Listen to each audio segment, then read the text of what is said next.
survive hardship, you must prepare for hardship. Welcome back to Genshin Impact. So there has been some things that I did, such as working on this event over the few days so far, and I can't necessarily go on to the next part, this part, without finishing going through Sumeru again.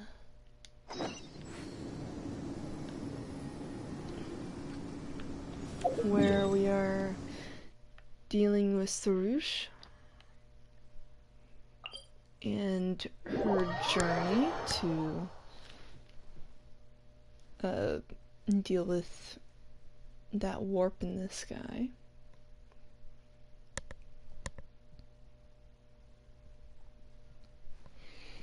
So we'll be continuing this journey.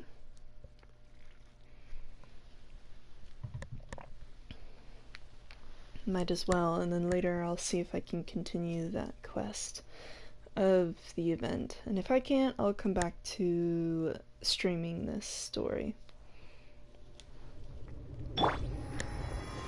And likely once I get over with all the story quests, I'll probably start doing lives of all the events that I do.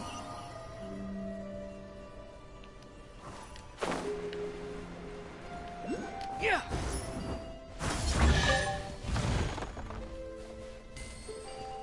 There's something over here. The wind rises. It's down here.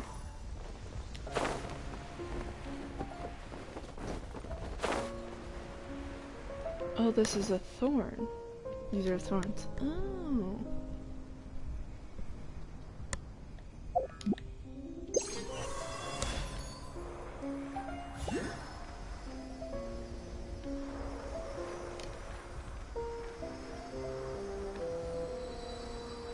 This is new.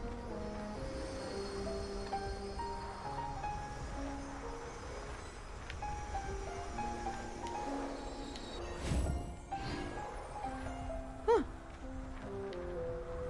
That is surprisingly easy.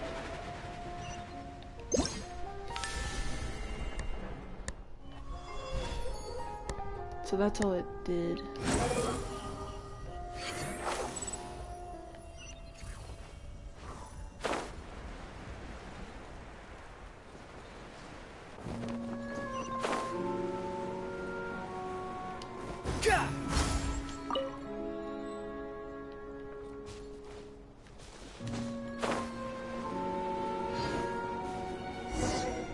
Let's see how this will go.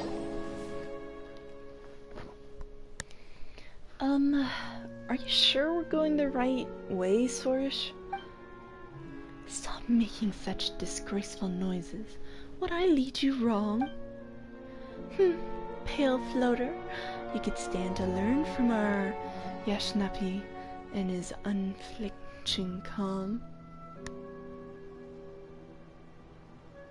It is just a Florence of purple mist.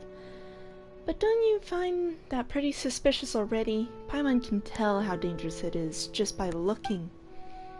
Such trivial matters. They pale in comparison to the sacrifice that I must offer up later. Ah, I misspeak.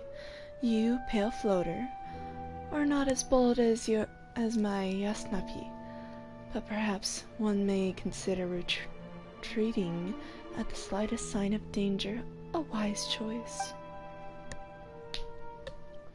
Right, that's right. Mashino's in charge of being brave, while Paimon's in charge of being smart. That's why we make the best besties after all. Nice going, buddy. Right? Paimon thinks that was a good rejoinder too.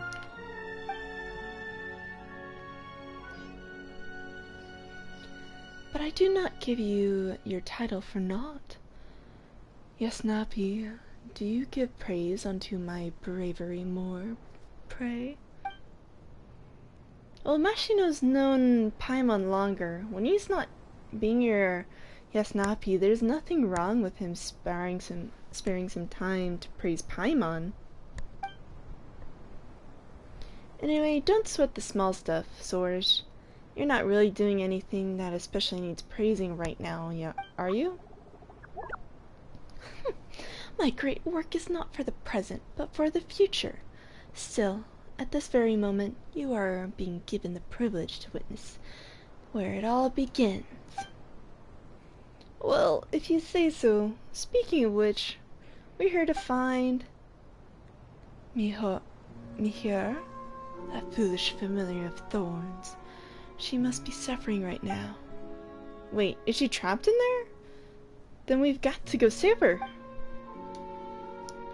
The power of the purple mists beneath us share a source with the demons of Dev. Mihir's task should have been to keep such wicked powers from running rampant upon this earth. Under the sign of Aposha, the powers of the two forces wearing here ebb and flow. We Paris should be dauntless, willing to fight till we ourselves are torn to shreds. But Mihir? I wouldn't wonder if she searches for some way to protect herself even now, conducting some loathsome struggle. Wait, aren't you allies? Are you really gonna leave a fellow Peri to her fate like that?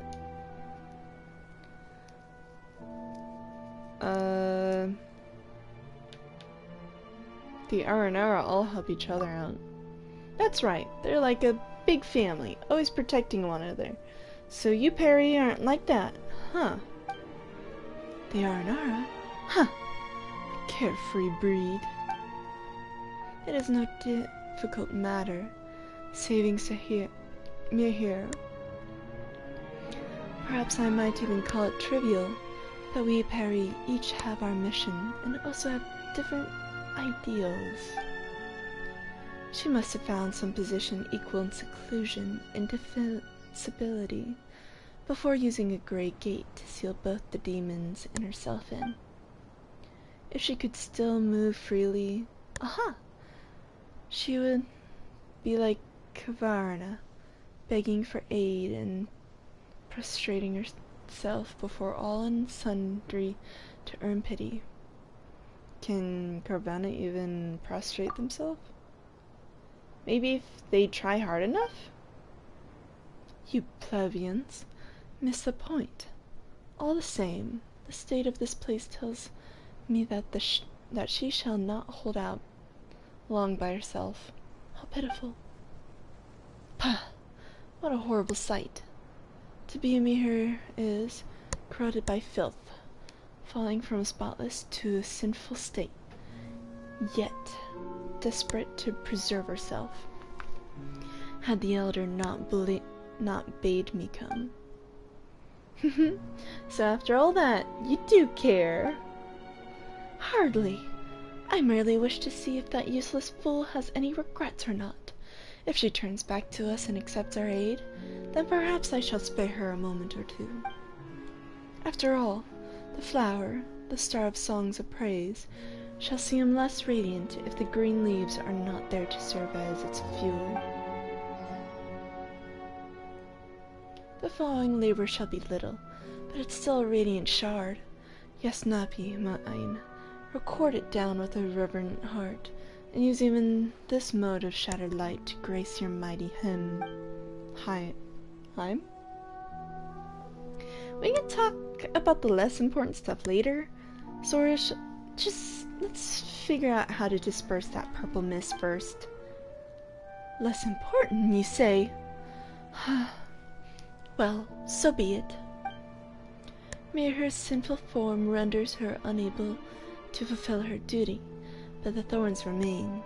So as long as I lend them some of my strength, it shall all take a brief moment to scatter this purple smoke.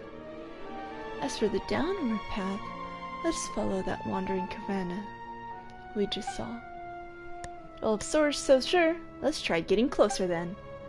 Oh right, if you feel uncomfortable, then hold your breath. Well, Paimon isn't all that good at doing that herself, so you'd better make it quick, Sorsh. Underestimate me not, pale floater.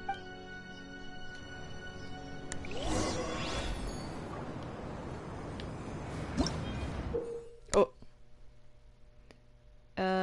Target to corrupt forces and is plagued by a dangerous purple-mist.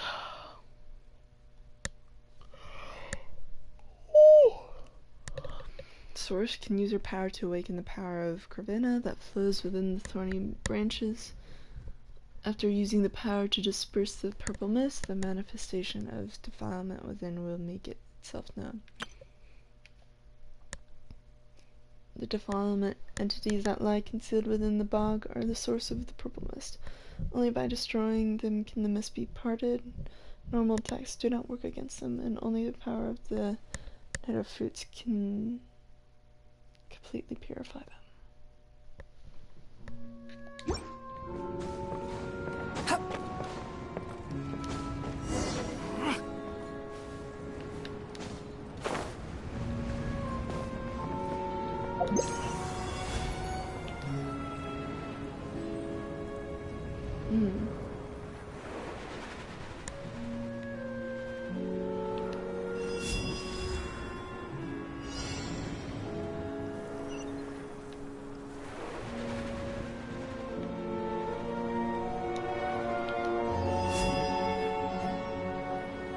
Wait, what am I supposed to do?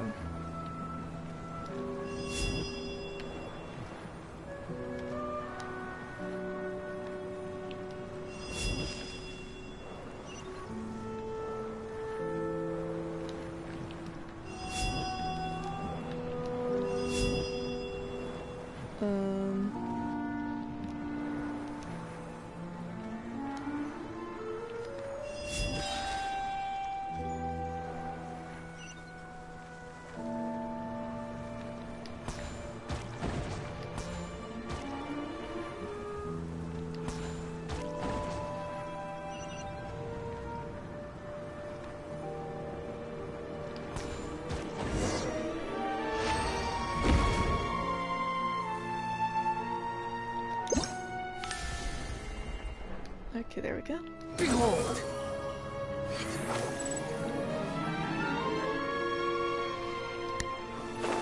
Oh dear, it's entrapped.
Oh?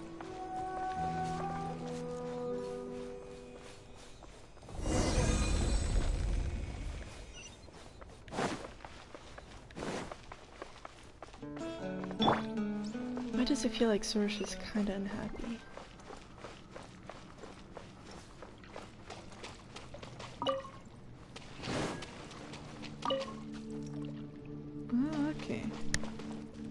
We're gonna meet some people soon.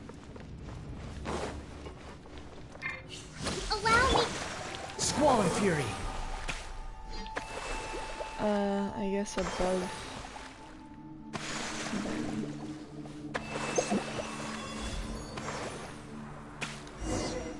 Oh. Oh? Well, not what I was expecting. Wait, is that Mahir? Is she stuck? Seems like the purple mists have made it all the way down here. What do we do now, Sorish? Can we just do what we did earlier, you know? Give some of your power to the thorns and free her? Why, of course, I shall save her. After all, she does seem to be very piteous, infested with corruption and helpless as she is. Isn't the best time to throw shade on her. Exactly, we've got to save her, and quick! Yet I have not heard her repent. I shall hear her repudiation of her obduracy and her supplication for my aid. Oh, come on, are you serious? We don't have time for that kind of talk. Paimon thought you were just speaking in anger.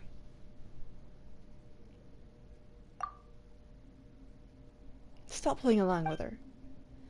Well then, if you to say so, my Yasma Pati. After all, fulfilling your wishes once in a while is indeed within the purview of one so exalted as I. Seriously? Paimon wishes you'd listen to her too, Sorish.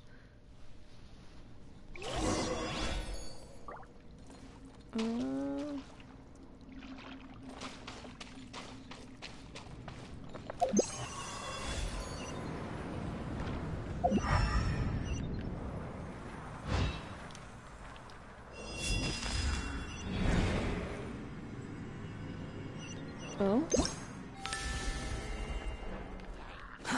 Too slow. You're in for a little shock.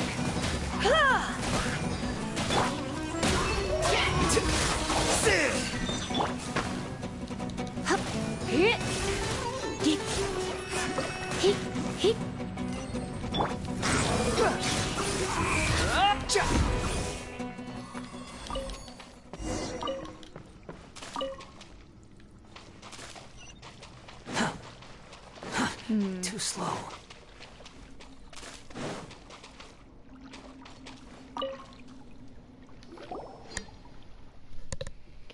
Awesome.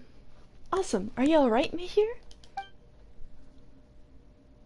Well, I suppose she is alive, if barely, and covered in sin, and weakened to the extent that she may only defend herself. All thanks to you, great Lady Sorish. Sorish, it took humans. Oh.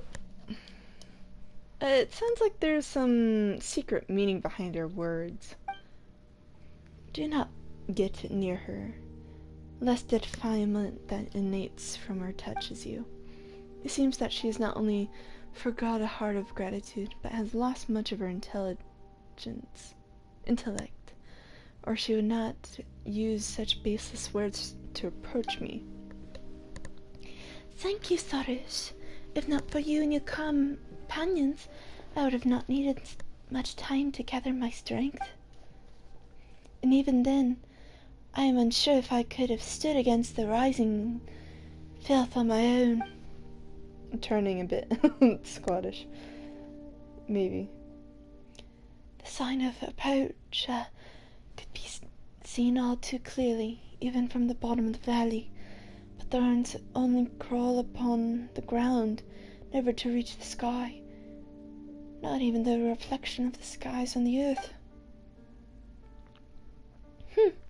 Of course, after all, I am the one who is destined to make sacrifices and extinguish the sign. And I must add that Mashino is no companion of mine, nor is Paimon.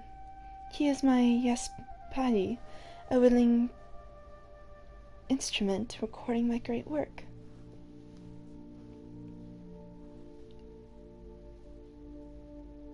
Yep, number one. Paimon wants to be number one too. Wait, why would Paimon want to fight you to be Sora's willing instrument anyway? Just saving me here isn't enough to complete what Zervan asked us to do, right? I see. So you have something to request of me, Sorush. What? How'd your senses glared into tumbleweed during your imprisonment and departed the Tamir Mountains into the nameless dunes? It is by my magnanimity in not remembering past slights that my Yashmapi has been given leave to record your name within the hymns that sings my praises. Your sinful form, stained with defilement, should never otherwise have appeared within those stanzas. You should thank me here. If it was not for our elder, whatever. We do this to obtain the twin-horned chapel.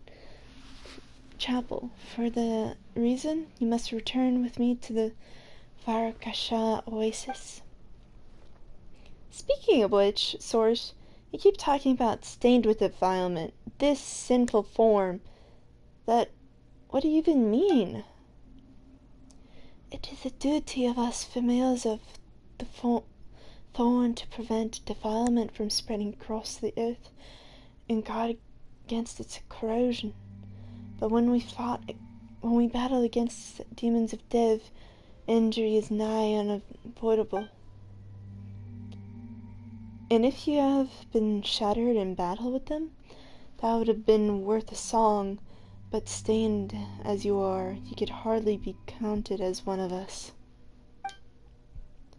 If you were not for my coming to your rescue, you would likely have continued some pathetic struggle here, till the world forgot you, and you would utterly faded away.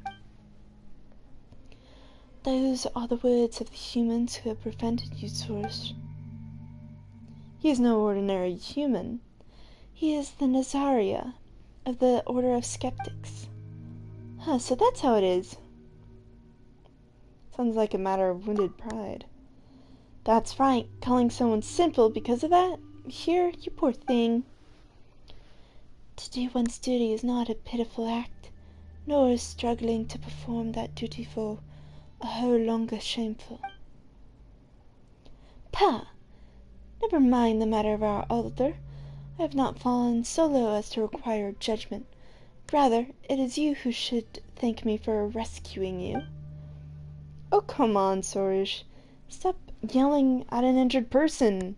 Well, Mahir was wounded in combat, so that counts, right? It is all right, Sorush. We'll understand. Or she will never obtain the twin-horned chapel from Sorvana. But as she says, my sinful form is unacceptable in the eyes of other Peri. I cannot return to the Varksha oasis in this state. Merely perform a cleansing pilgrimage, and it will be well. Cleansing pilgrimage? Will that take a long time? Will it be dangerous?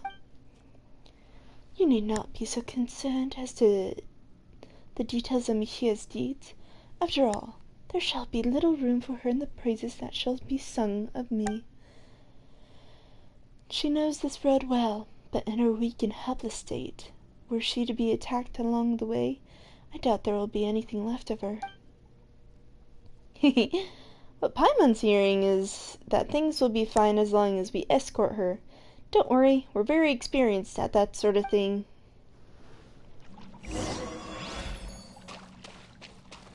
Here earlier, Sorush. Just lent a little patch of the thorns you could have done either that. Our help, right? This is my duty, not hers.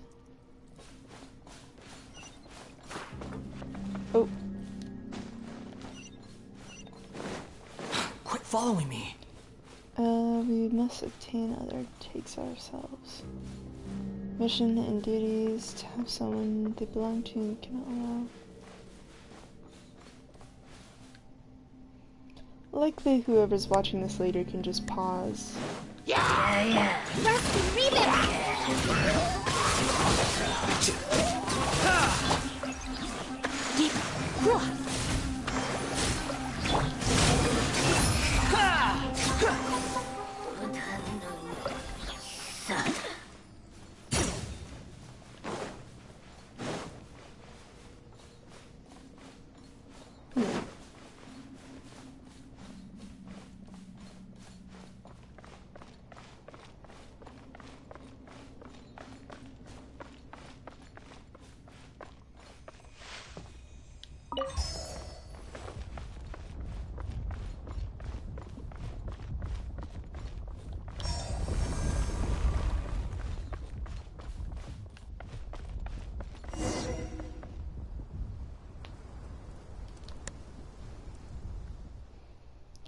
We finally out of there. We can already see the harvest spot. I don't know how to say that. And we can also see the sign of a Posha. We won't be able to relax till we manage to fix the crisis above us. That's true, but let's prioritize escorting me here on her cleansing pilgrimage so she can regain her spotless form and return to her companion's side. But isn't it awful that she's been fighting all this time, but now that she's injured, she can't even go back?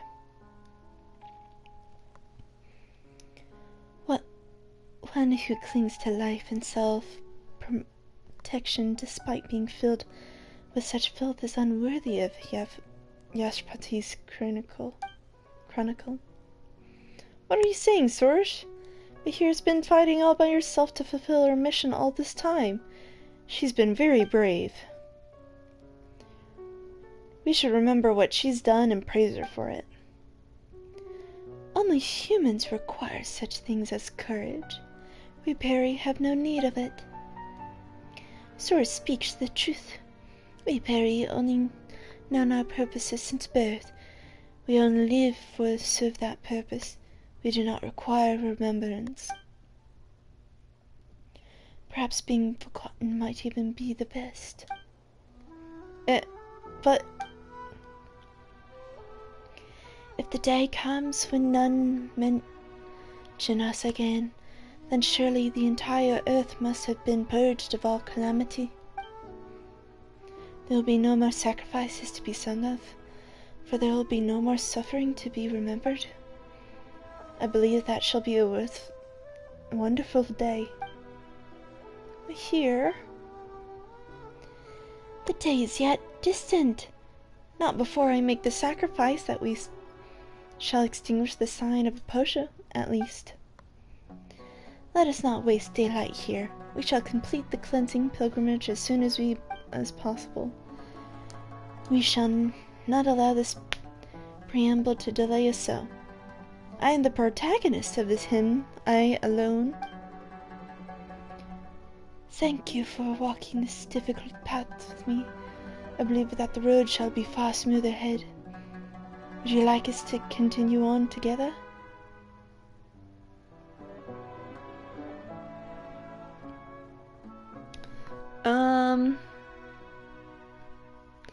Let's go together. That is also fine by me. Silently escort me here back to the oasis.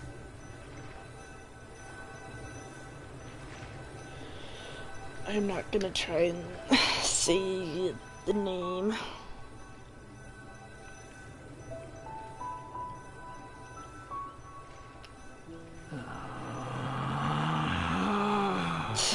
Relax.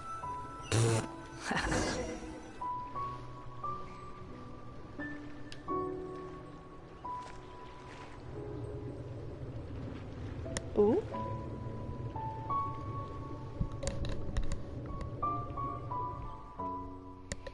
We're back! Guess your cleansing pilgrimage is done, huh? Mahir? And that means your defilement issues have been solved, right? I have indeed completed the cleansing pilgrimage, but I couldn't have done it without your aid. The wind and waters here are good, and wondrous energy cycle here. For now, there is no need to worry about the defilement. Yeah, this place sure is better than the valley full of purple mist. It's definitely got that soil purifying feeling to it. Purifying? Indeed.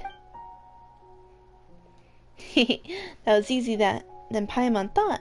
Now that Mahir's clear of this defilement, other Peri aren't gonna reject her anymore, right? We can finally take a rest after all the trouble you went through, Mahir. And Sorsha is now closer to obtaining the chapel as well. That's right. Everyone wins. A fitting end to Mahir.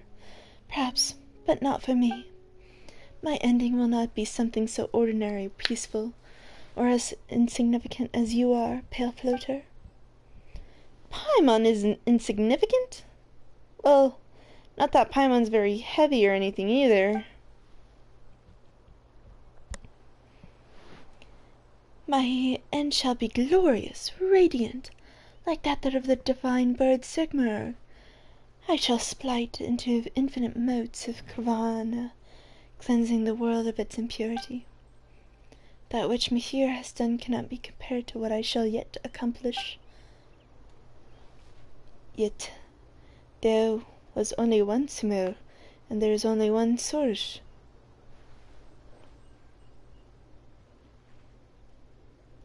There's no need to imitate others. My husband, it is clear that you do not understand Simur's greatness, nor do you rate the tragic vow and resolve of us Peri as you should. You speak but empty words, born of your wildness. My mind is made up.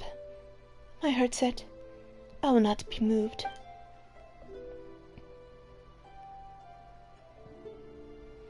Paimon doesn't get Sorsha at all. Why does she insist on sacrificing herself to deal with the sign? And why is she so cold to Mahir? So what you're saying is that Sorsh hasn't done anything yet. If you think about it, Mahir has been doing her best to protect the land from corruption, but Sorsh... Paimon kinda gets it now. Sorsh worried that if we praise Mahir, we won't do the same for her afterward, so she wants to do something even greater. Oh, come on! Isn't she afraid of that Mahir will steal her Yashanapti? She doesn't need to worry about that.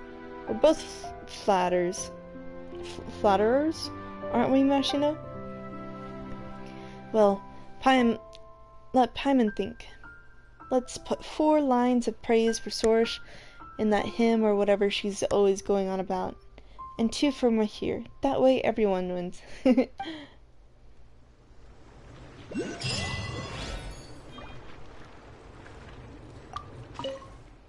sights and scenes of the oasis are they always were. They comfort humans as well, yes. These should come naturally to us, Peri, or should not trouble us.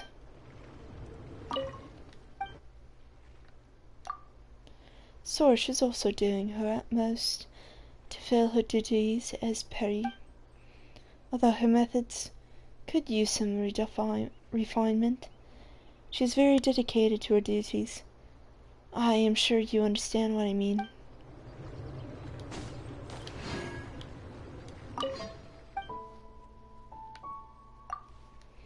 Very well, I shall stay here for a spell.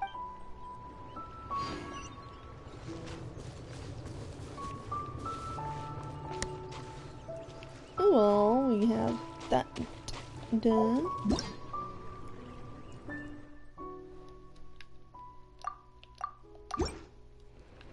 I guess we'll be clearing out mist in some places. Behold!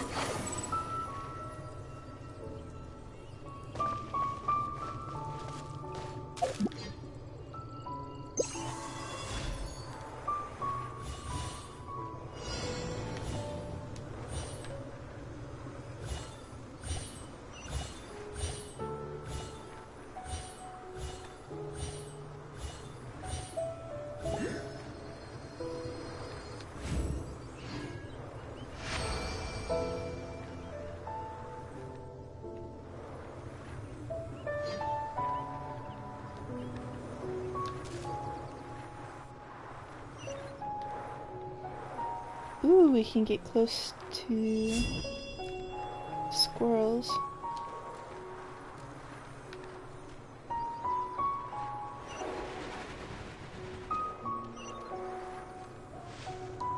Somewhat.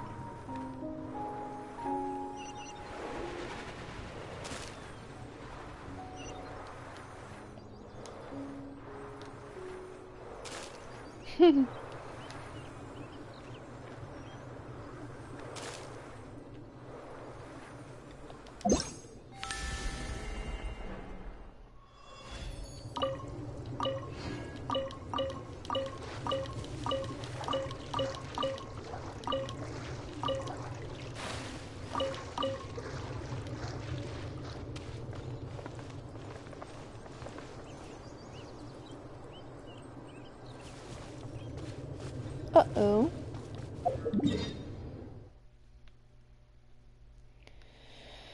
I'll come back for this.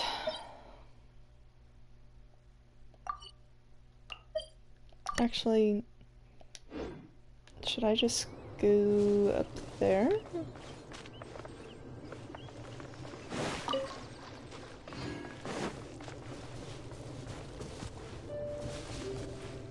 Actually, I don't think I can even get up there.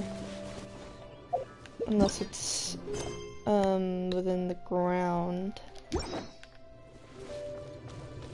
Which does not seem like it either.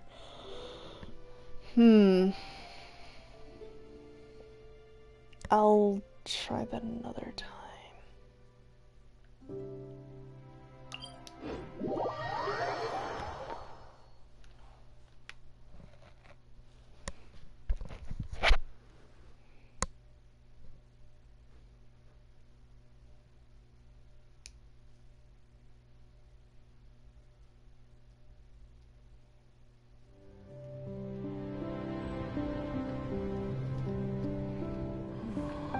Squall and Fury.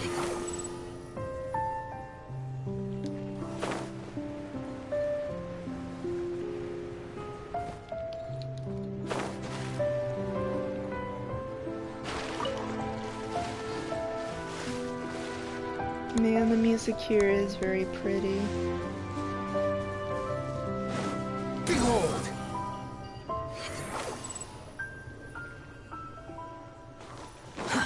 Too slow. The wind rises.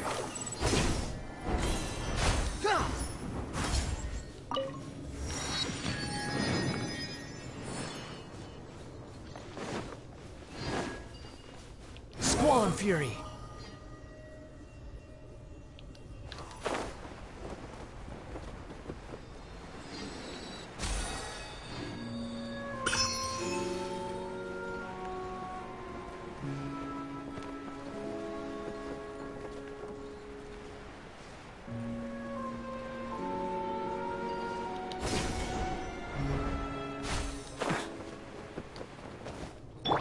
Flicker. The wind rises.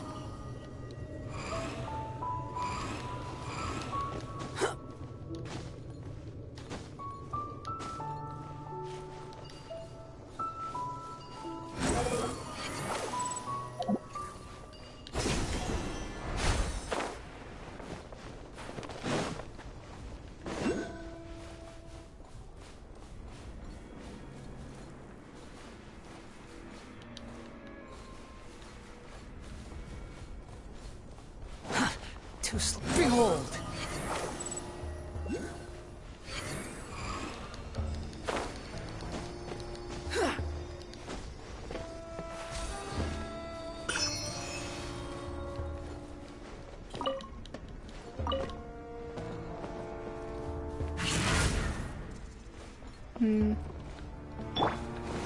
I'll come back for that.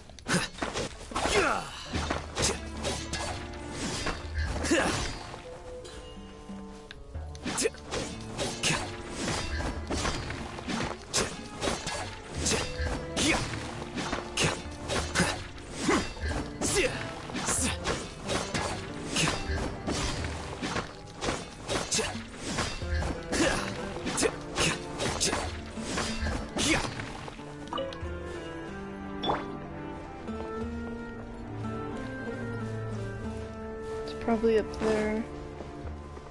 Quit following me.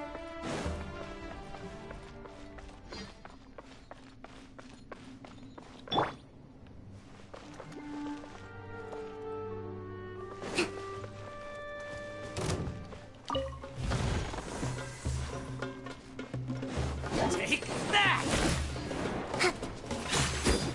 Allow me! Here you are.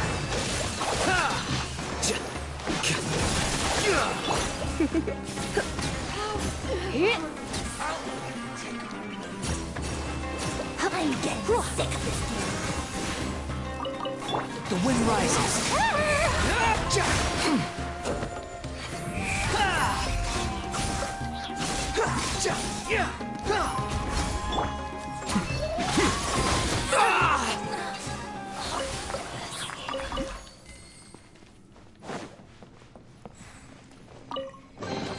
Here you go.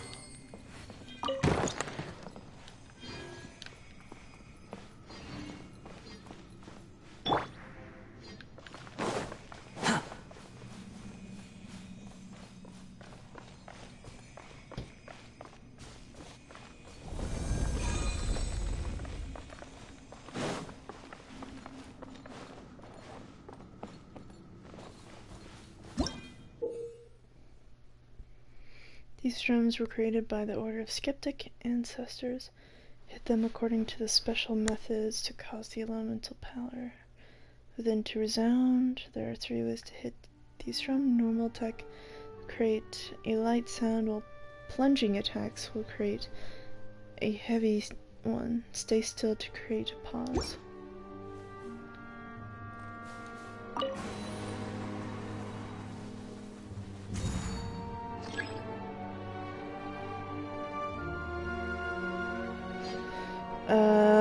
There's no need to exchange pleasantries. It's...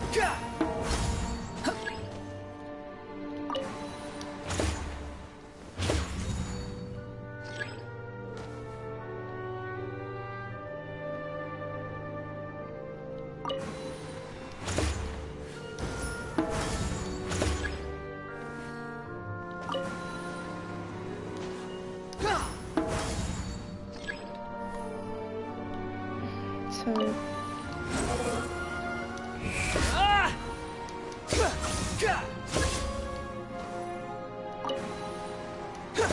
hit.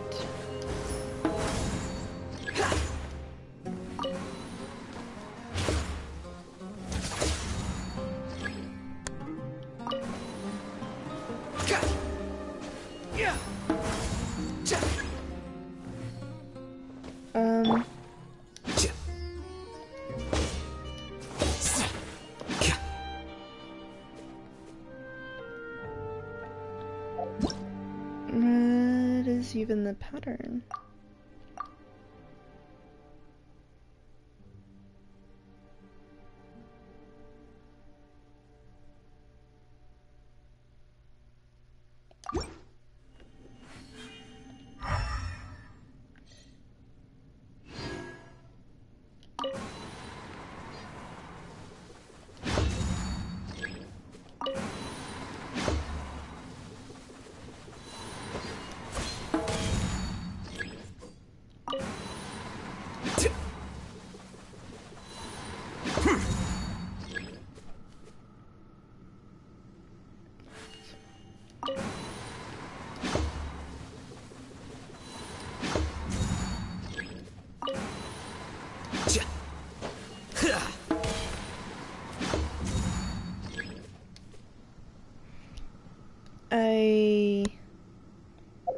I can't tell what I'm supposed to do.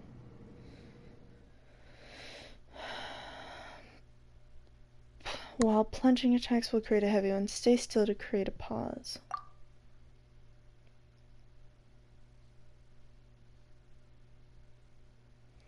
There are often drum scores near quarry drums. The scores are composed by spears. They're split into 3 categories: empty, half, and full. Each corresponds to pause, light, and heavy beats. Read the scores.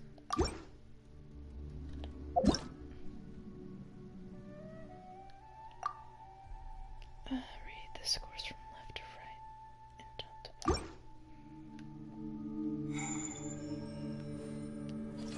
So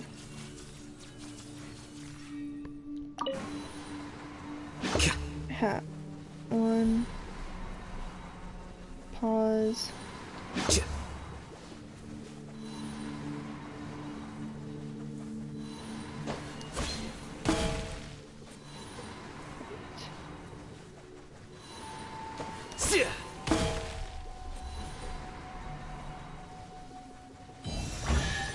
Okay, I finally got it. I didn't realize it was going to separate it. Don't let any of it roll away now.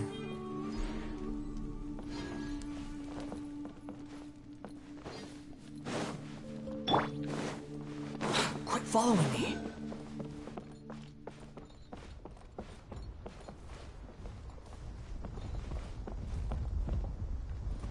Behold, upon the gale.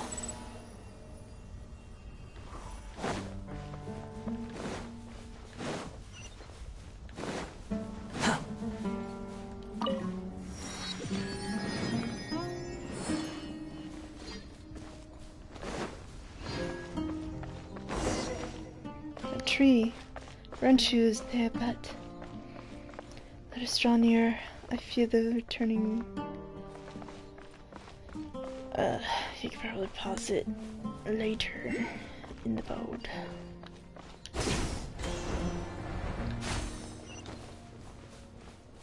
I'll go over there in a moment. Looks like I can access this.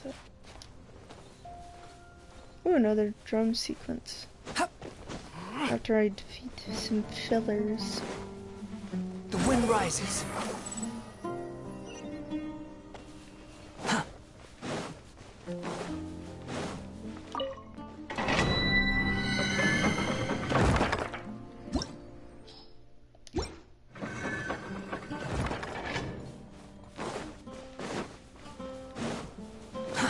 Too slow.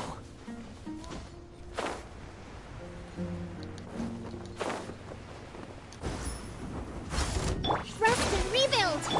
Here you are.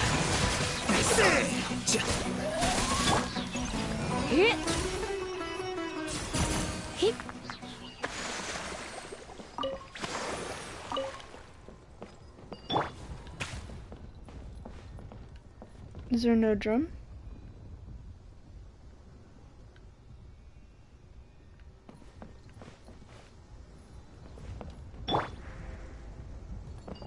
Squall and fury. Oh well.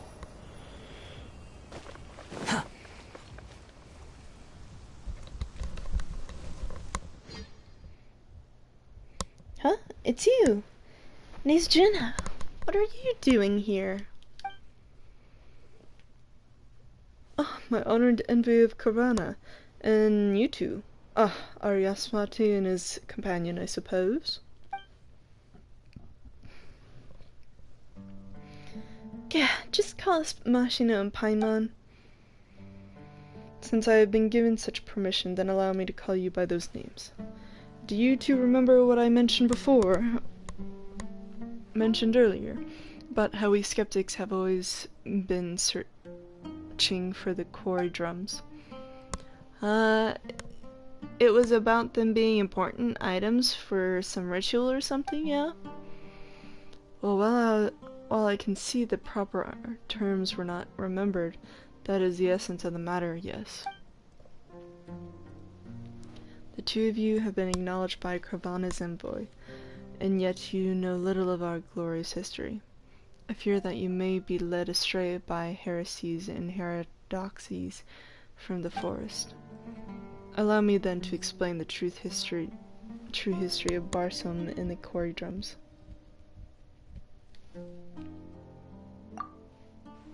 It is no idle yarn to be told after tea. It is the tale of our meeting with the Peri, the scions of the divine bird, and the long years of war we have endured here in the land thereafter. Paimon would prefer idle yarns in that case. Long ago, our predecessors worked to quell the disasters that occurred in the land and formed a profound friendship with Perry. Barsum's familiar had a preference for music, so he crafted Cory drums for her.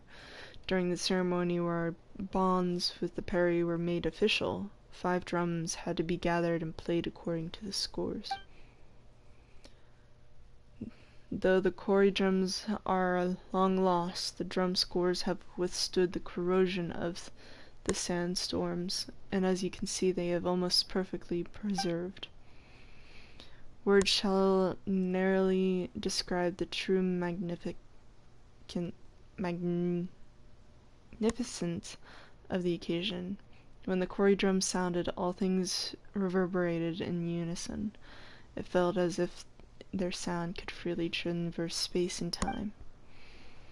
Those who witnessed it were all shaken to the core. Even the elements themselves were stirred. Sounds like a very lively time. It's a shame that we skeptics failed to pass our legacy, resulting in the loss of the Cory drums, and however loudly we cried out, Barsum's familiar would never again utter a word in response. Barsum's familiar? Is this the Renshu source mentioned before? Is that who we're talking about?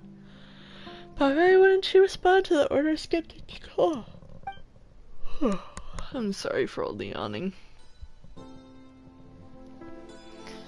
The Perry and the Order of the Skeptics both value tradition and ceremony, so there is routine to our actions.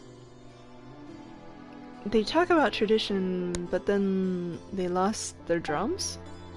This is hardly a peaceful land. That such things would happen is a little surprise. Okay, seems like getting Rashu back to the Oasis with us won't be easy. That is so. We will need to collect all the Cory drums and play them according to the score. Thankfully, I've never once given up searching for the lost drums. I've been gathering the relevant clues even before your arrival. As one might have expected of you, Lord Darcy, there's no need to flatter me after all.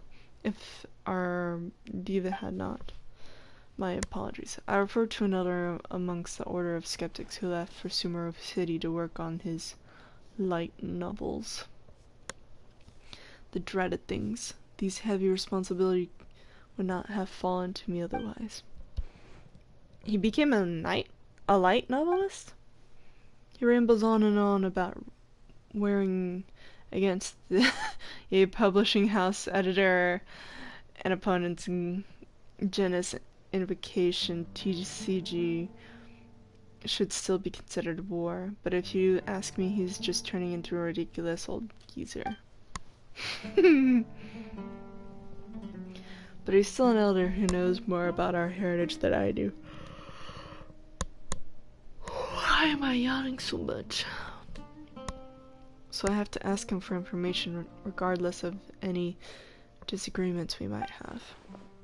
He's reluctant to answer any questions that don't have to do with the light novels and card games, though. It took me 3 whole questions to receive a simple reply. Anyway, it took me a great deal of effort just to gather clues about the Cory drums.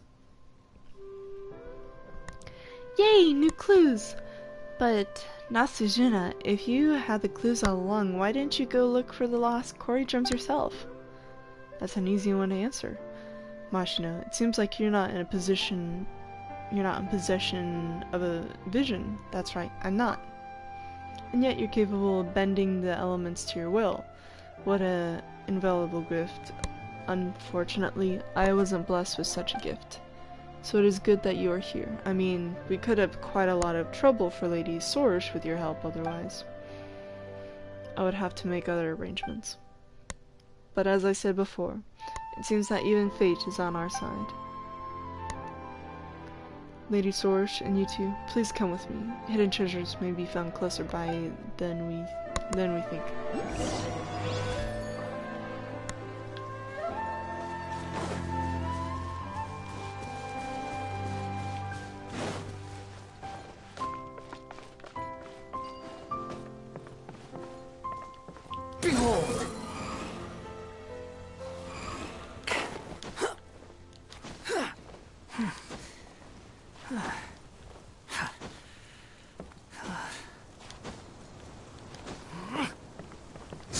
Fury.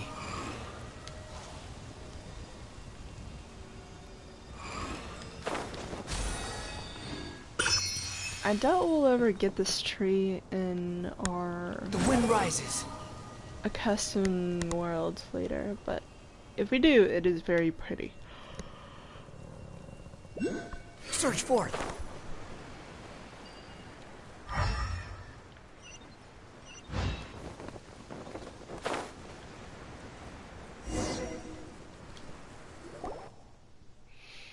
That's strange. There's no path here at all. Seems like you're not all that good good a guide. There are signs of rockfall. You are observant indeed. Honored envoy, I'm inclined to think that monster activity caused the rocks to collapse and thus block this, well, let us call it a path. But you may leave this to me, everyone. This problem only requires a little spark to solve. Ah yes, for safety concerns, please stand back a bit. Cleans the stone crevice. So pretty much he blows it up. Well, that's it for the stone blocking the way. Why is there still a gate in the way? As for breaking the seal of the gateway, we will need your help, you two. Well, I guess that falls on us then.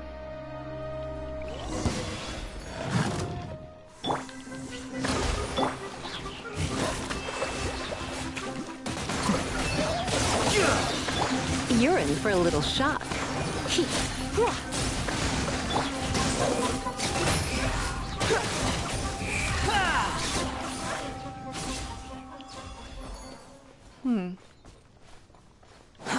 Too slow. I wasn't really expecting to run into those wolves here, but I guess it makes sense. They're part of the, like, came out of Kanria's situation. Ooh, pretty.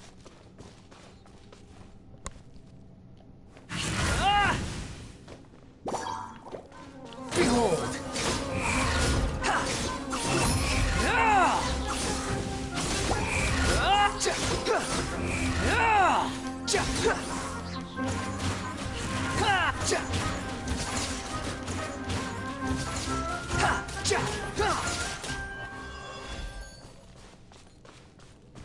Oh, there's the bell.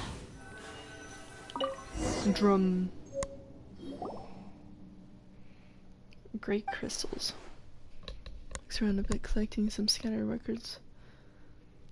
It is not too far from what I expected. The mechanism that sealed the dendro drum was once here, but it has been destroyed. There are even some notes here that show where the other core drums might be found.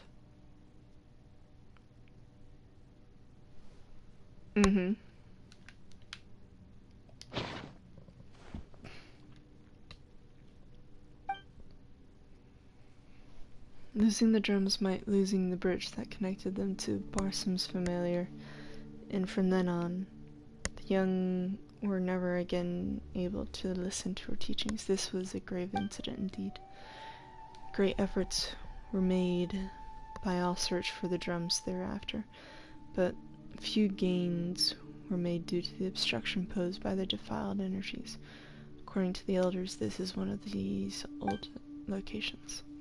But as you have seen, those without the power to combat the brute might be defilement, those who cannot wield the elements, and those who have not obtained the trust of Kano's are unable to reach this place.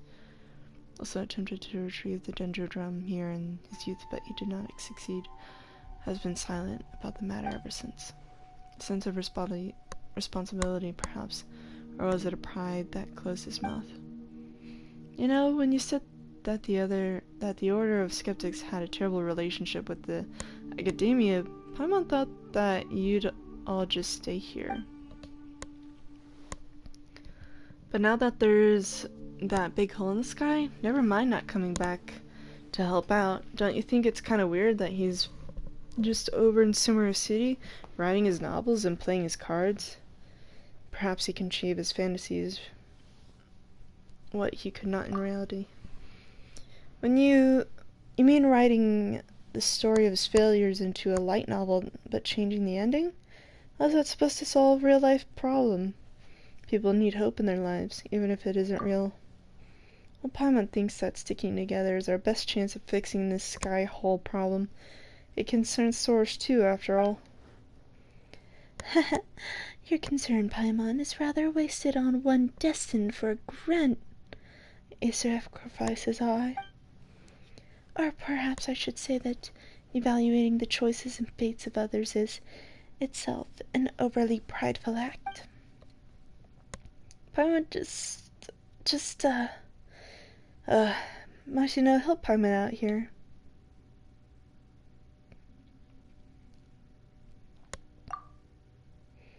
Aren't we also supposed to ask them to leave it to us? I do thank you for your aid, of course, but do not forget, I am the main character of this hymen. Regardless, now that we know that where the quarry drums are specifically, we just need to retrieve them all. Although the trial has been destroyed, that may not be the case in other places. Whether they are or not shall be little issue. Let us leave that task to the Yasnavti. There should be no issue to someone of his caliber, no? Of course, we're professionals, you know. In that case, you can find the other quarry drums as long as you follow these notes. I'll leave that to the two of you. Good luck. Right, Mashino? Remember to record the drum scores on the stone walls. We'll definitely need them at some point.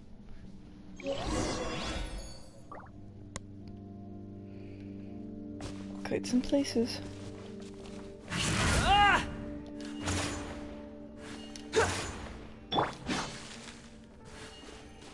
I guess that wasn't gonna work. Quit following me.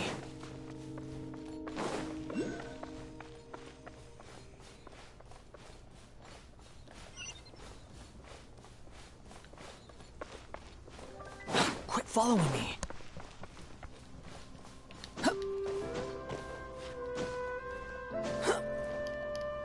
Squall and Fury.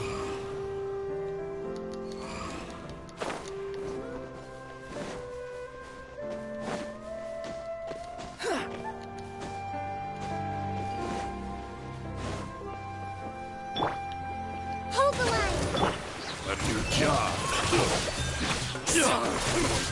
Hip, hip. Hip.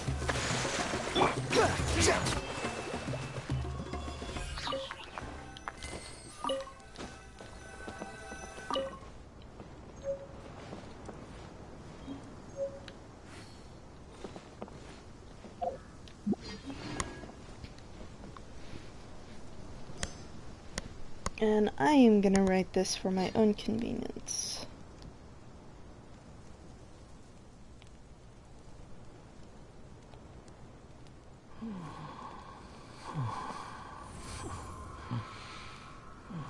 So...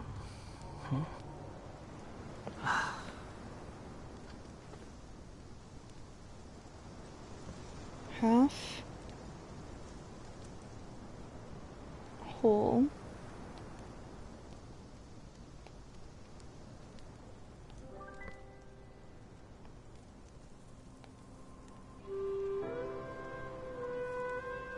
empty...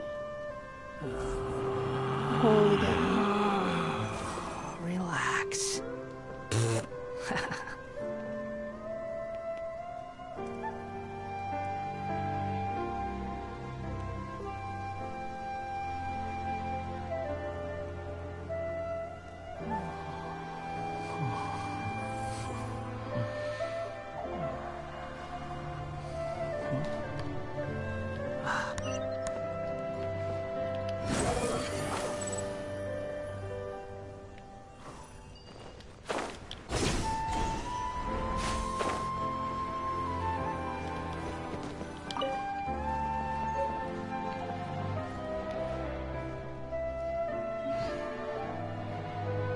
Rupa.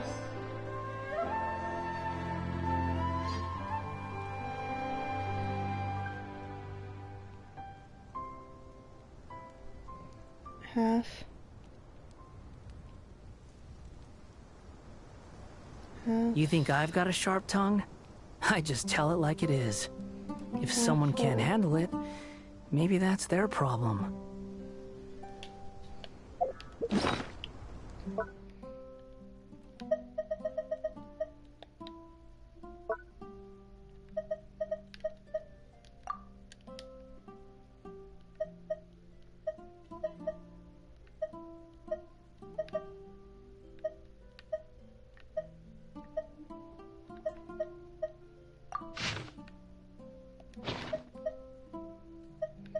Oh, and the dendro.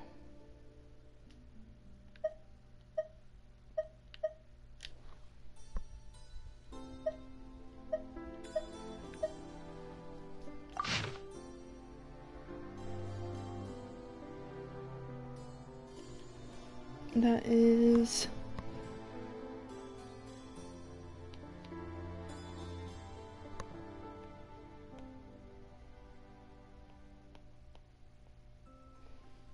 Samjina Rupa.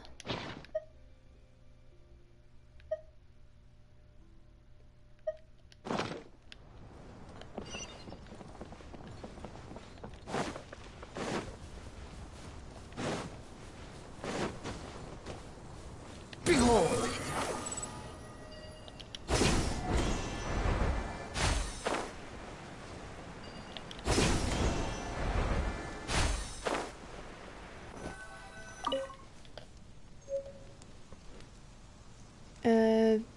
Vision. Jana? There's no I'm such here thing as barking pure at my freedom in this dogs. world. Even the wind cannot blow on forever. It is also a half-half hole.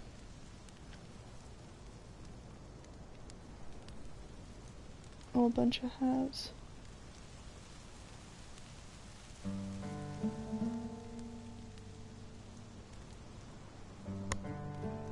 And a hole again. Relax. Oh? Squall and Fury!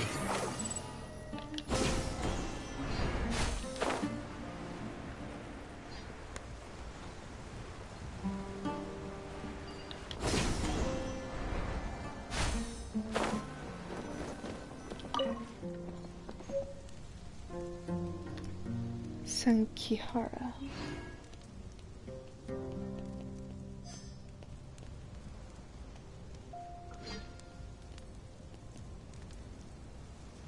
This is also... No, this You think is... I've got a sharp tongue?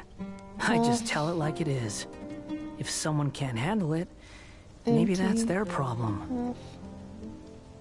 Half hole.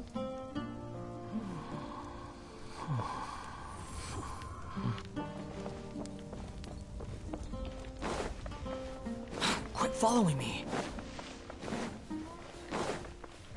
Rest and rebuild! Here you are.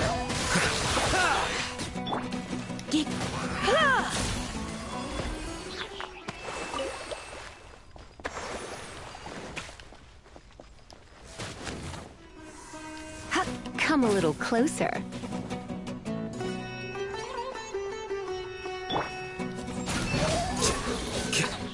Oh. Double C something.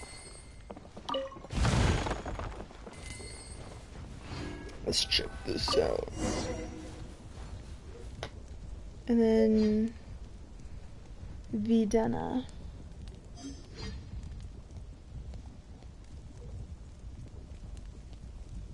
There's no need to exchange pleasantries. It's rather pathetic to force a conversation This is just to half. occupy silence. Empty, half full again.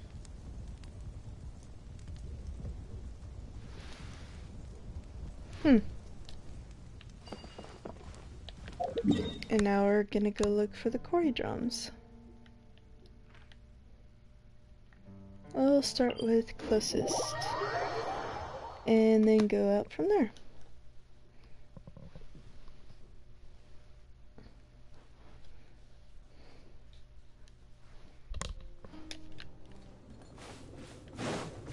The wind rises.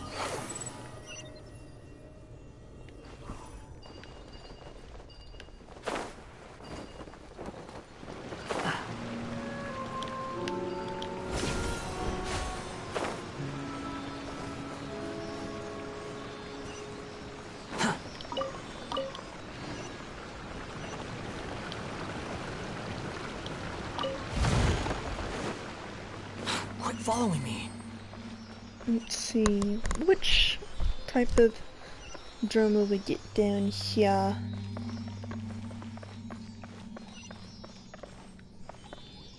Clearly the water. Huh. You even want this? Behold!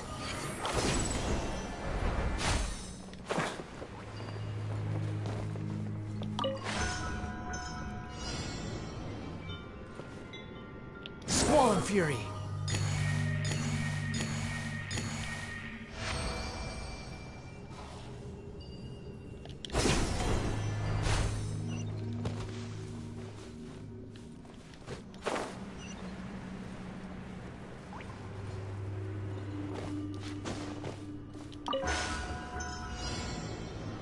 The wind rises.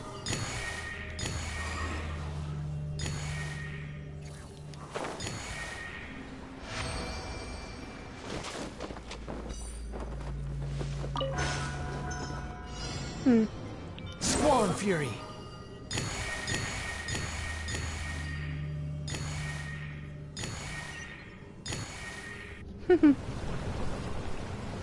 Very convenient.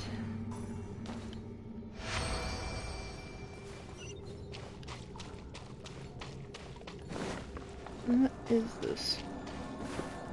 I guess we'll come back to this on a later date.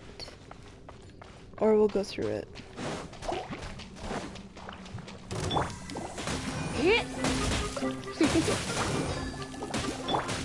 Flicker.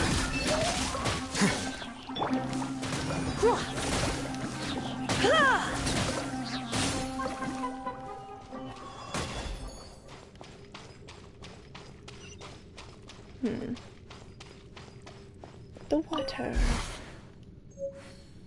Drum.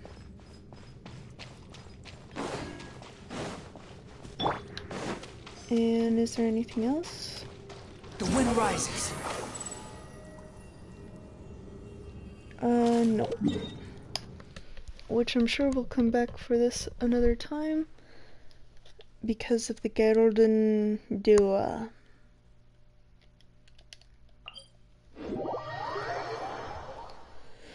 The golden entrance.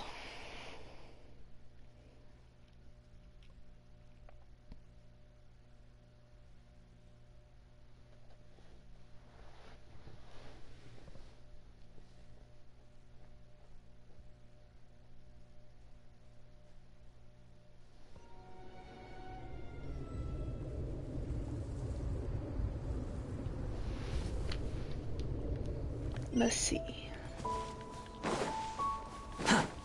Squall and fury.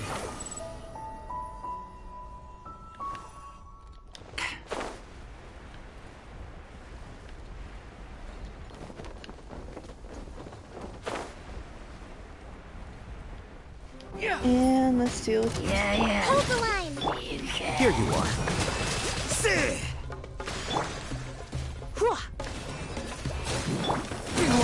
How amusing.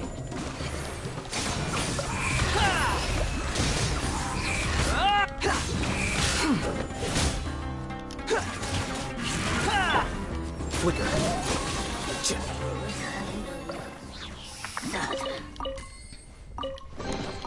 Here you go. There we go.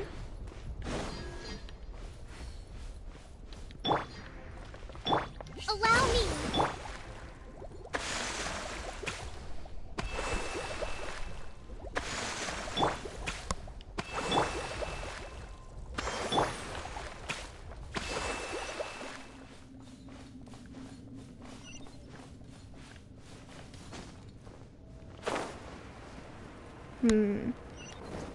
Electricity for this one.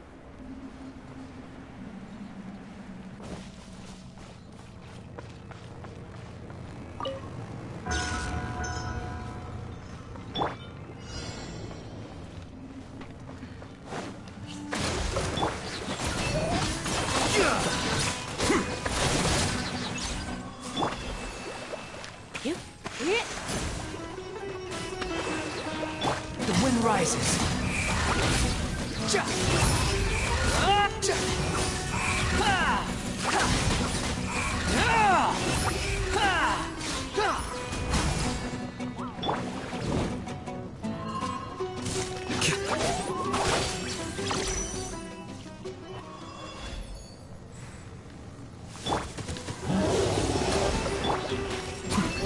The process of elimination.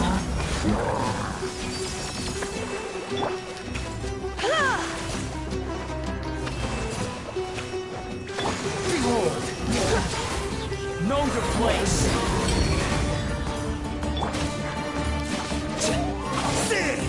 Here you are. Rest and rebuild. Surrender and engage.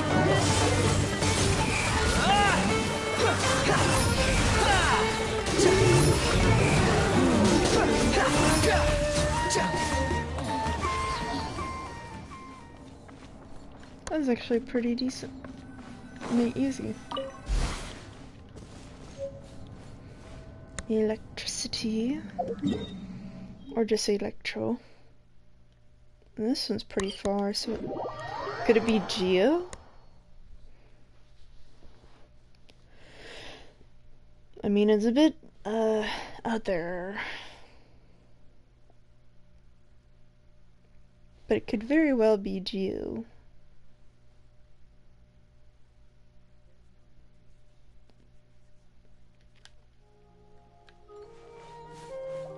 Squall and fury.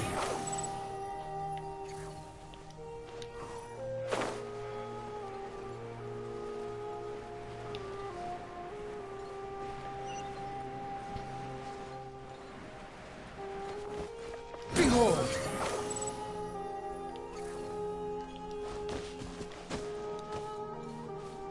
Or fire.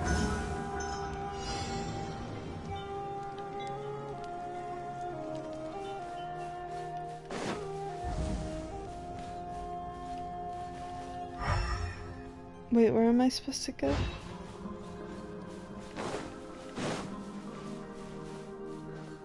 The wind rises. Oh, where the flames are. Quit following me. Behold! Upon the gale.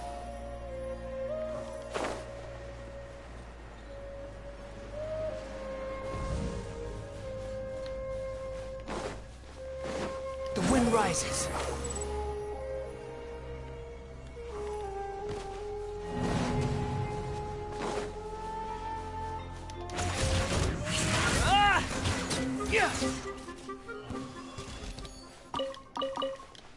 I don't even know where all the things are. Too slow. 1, 2, 3.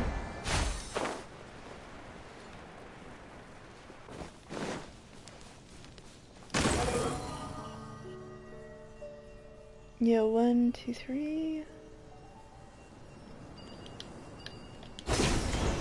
Oh, 4 is up here. 5, 6, 7. Okay.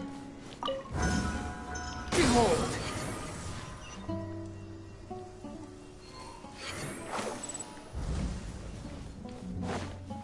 Where were you the entire time?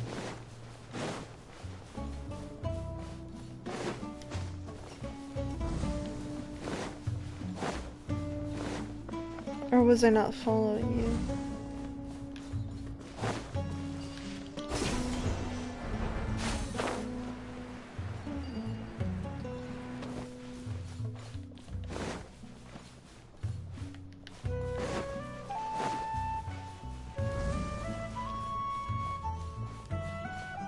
wind rises.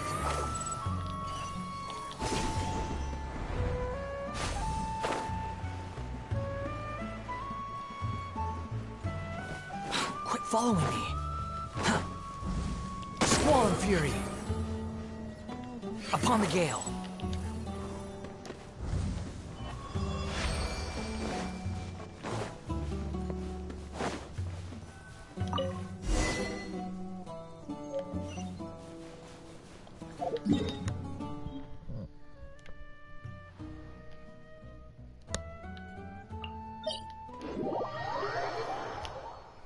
Well, that was slightly frustrating.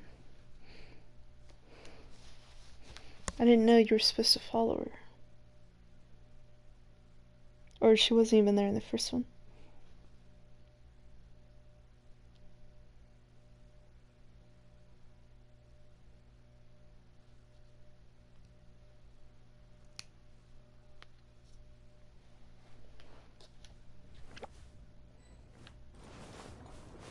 Behold!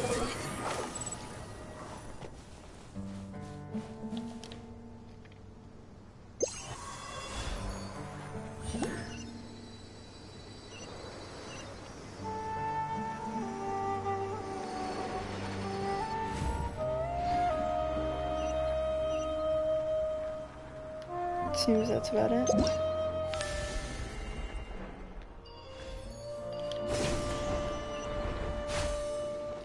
The wind rises.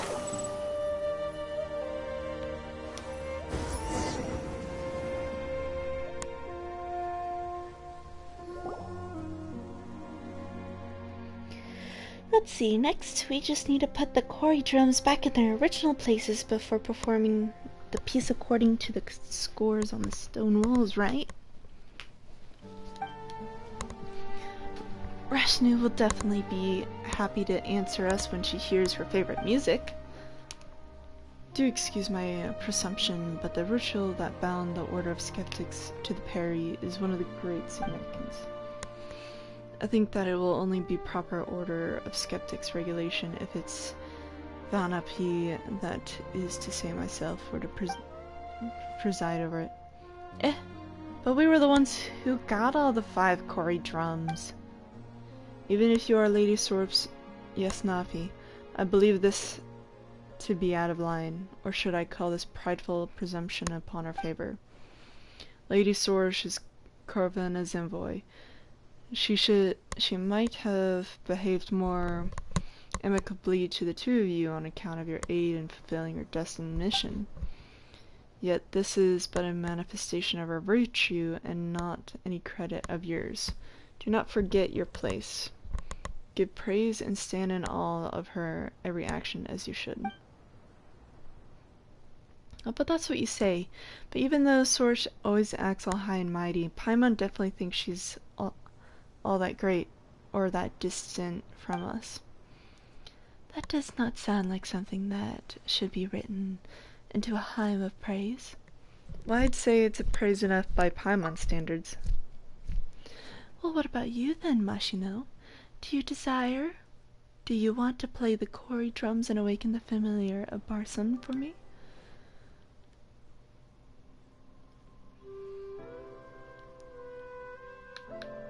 Narasujuna can do it. Being a bystander is alright sometimes.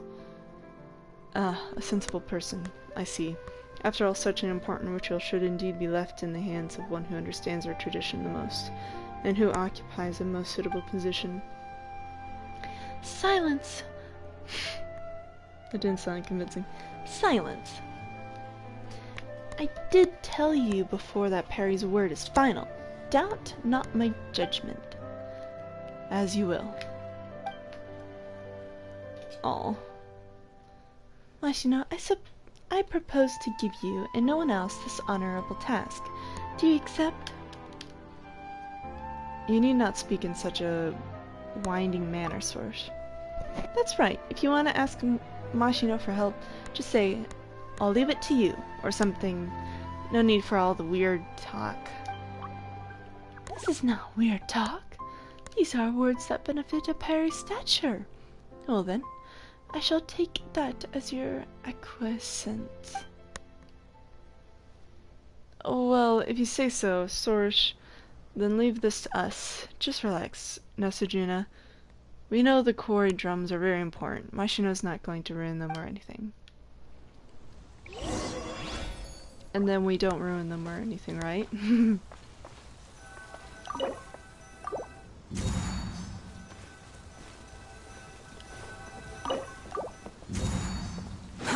Too slow.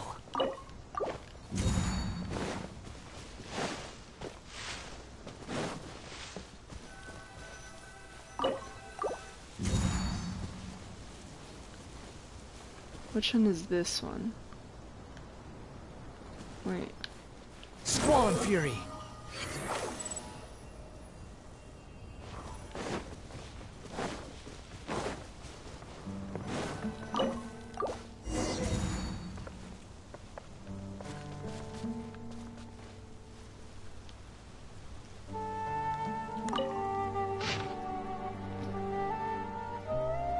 So this is Vedina.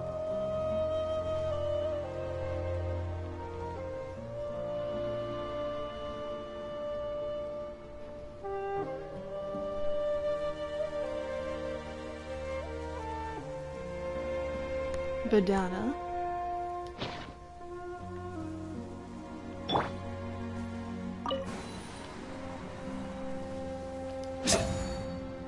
Oops.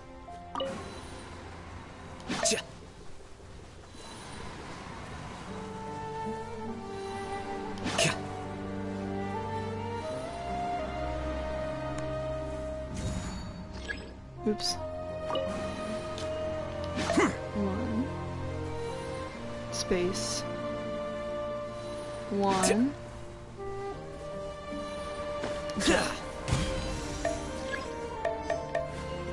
Okay. To the next one.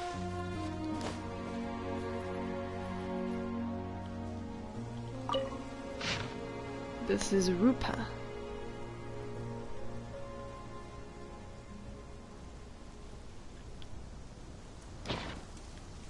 This is half whole. One. One. One. Two.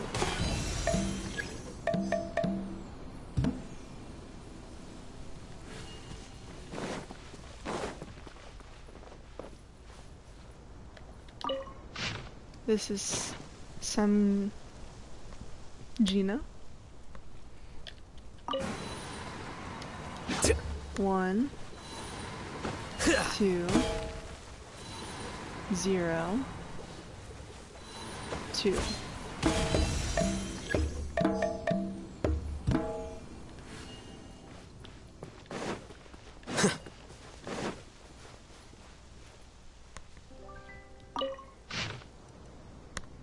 Vagina. Vagina. This is half whole. One. One. One. Two.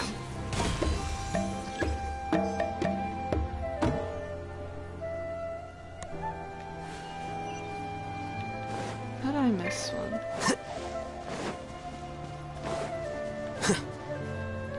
And this is the last one. Half, none, half whole. One. Wait. One. Two. There we go.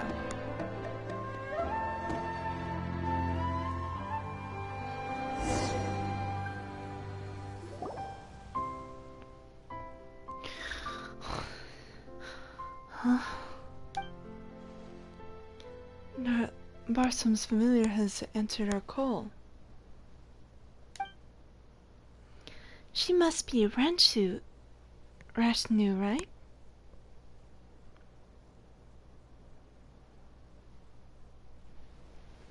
Don't you think she's kinda tired though? Looks like we might need to help her out somehow. This is Rashnu indeed, but perhaps we could have a nice meal? That's right. Grub, meat, veggies, sweet, salty. Ooh! What should we get? Actually, hang on. Do Perry eat human food at all? Perhaps a repeat performance might do. So noisy. So sleepy. Paimon kinda thought this might go differently, you know, like moving reunion after many years. Not gonna happen? Oh, you are Surush. I recognize you. That's right. This is my Yasnabi, Mashino, and his companion Paimon. And that is the Norsura of the Order of the Skeptics. The Skeptics, Yasnavi. I do not wish to know about these human affairs. Humans and their drums are so noisy. I threw them into different places so I could sleep in peace. Oh, wait, so this was all a misunderstanding? Well, that's one huge misunderstanding. Wouldn't you say? Even Paimon didn't know that. How? But our documents recorded this so very clearly. Nor did Lady Source say anything against this. You must have slumbered too long here, Rashnu. Muddling your memory of these affairs. Surely that scattered the Corybantes was meant to select those who might clear the trials. But those who could not solve such small problem, proving unfit to call themselves Yasnavi. For how then would they aid me in my great work of extinguishing the sign of Aposha? The sign?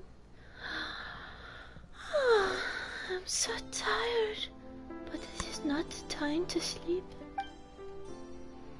Yes, you see, Mashino truly deserved the title of Yasnavi. He has helped me immensely, but his help alone is not enough. Rashnu, I need yours as well. Oh, I get it. It was Ziovan who... she too approves of me, of course. Alright, Rashnu, will you come with me to the oasis? Well, it's not impossible. Barsham's familiar. Please wait. I have many queries regarding the skeptics' traditions.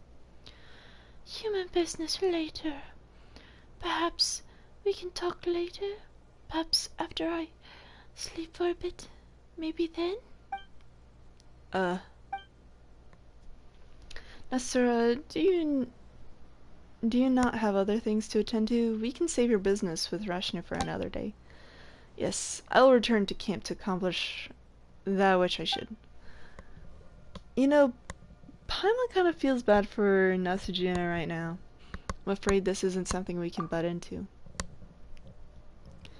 Yeah, Nasujina and Sorish have known each other for a long time. They can settle this stuff between them, can't they? Whatever the case, if you'll come with us to the Yorshkava Oasis, Rashnu Sorish will be one step closer to getting the chapel. Together? No. Let's go together. Going together with humans? Alright.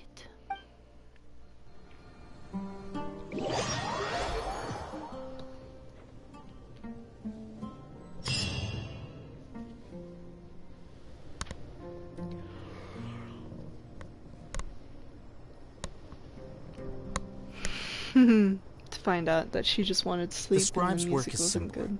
which is exactly why I took the position.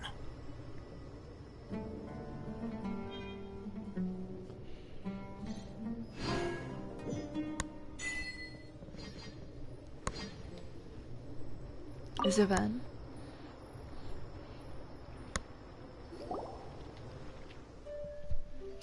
Well now, if it isn't Sorish and I Yasnati. You sure did come back quickly. And while this might sound rude, you have exceeded my expectations. Whether it be foolish me here or ignorant rational, I have personally saved them and brought them back to our sea of flowers. You will see in a different light now, I trust, Elder. Paimon thinks it's more accurate to say that we saved them together. Mashino put in tons of work too. You speak too much.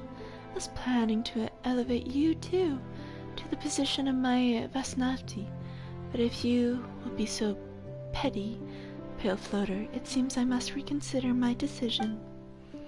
Whoa, actually, never mind. Who wants to be your Yasnapti anyway? No, it may seem strange to say so, but I believe myself and my Yasnapti to be the same root and stem, indivisible. And just as the heroes of the legend have many helpers, my Yasnapti's work shall also count for my glory. It also goes without saying that a Peri who shall do such a supreme deed as I will not peddle in the foolishness that is stealing another's credit.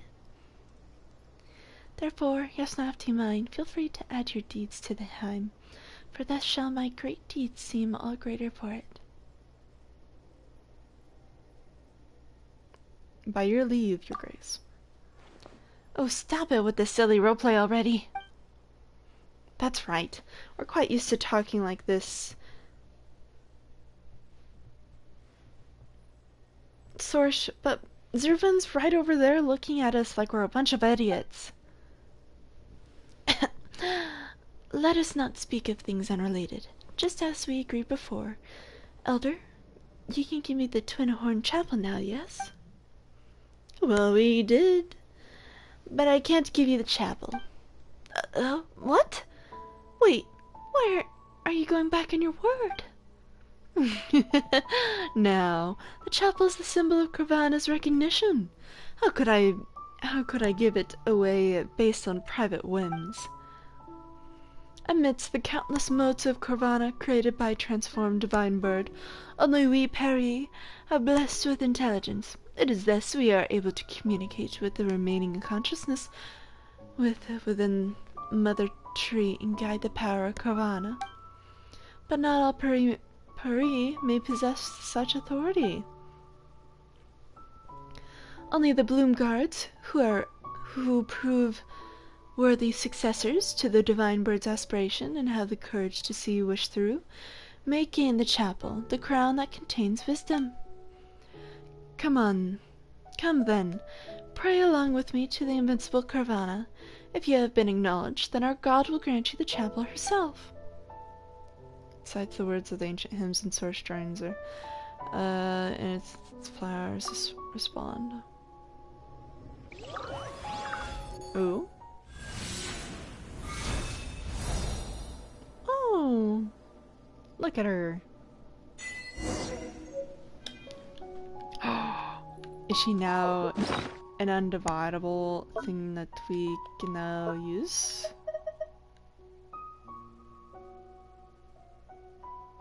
Bloomguard. Oh, look at her. Oh.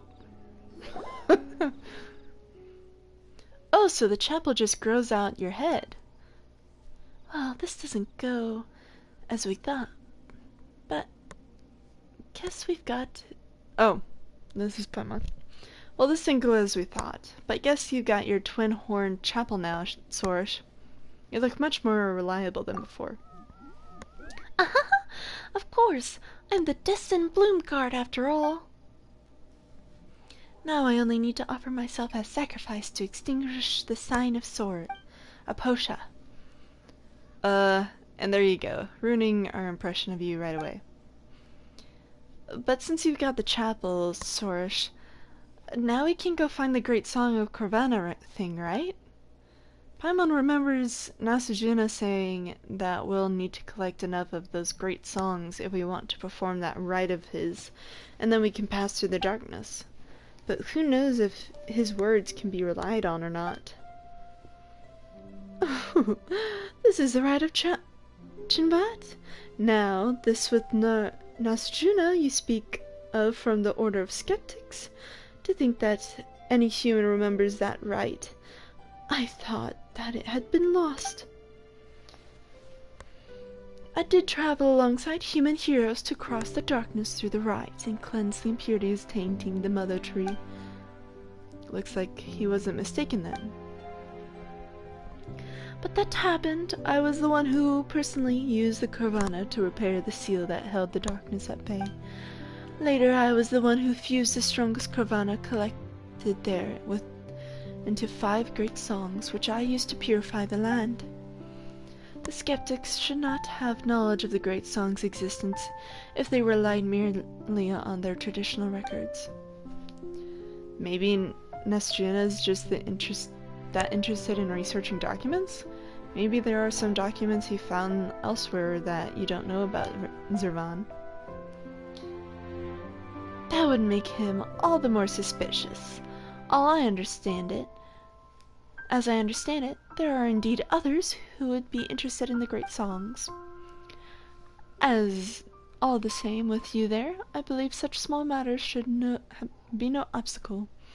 In any case, Sorge has only just obtained the chapel and cannot collect enough Kurvana. If we wish to conduct the rite of Chivat now, we will need the power of the great songs.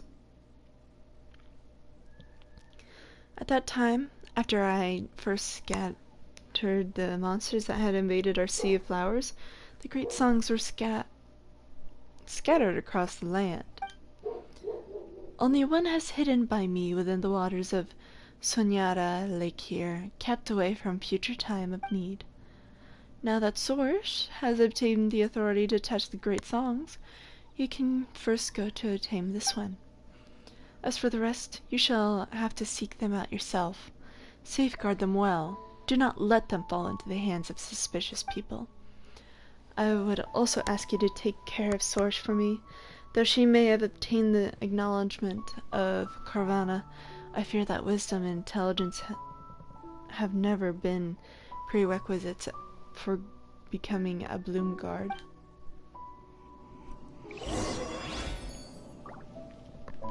Noise.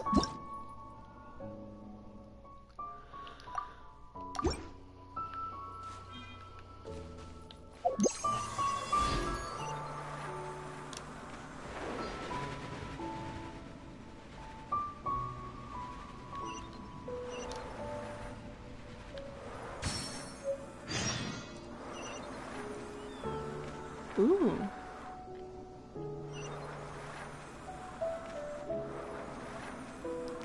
Is it only something that I can see in Sorge's vision, maybe?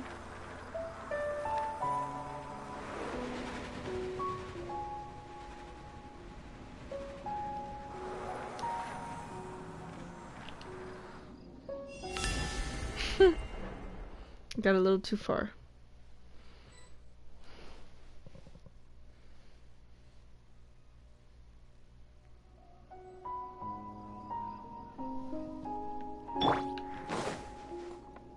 Behold!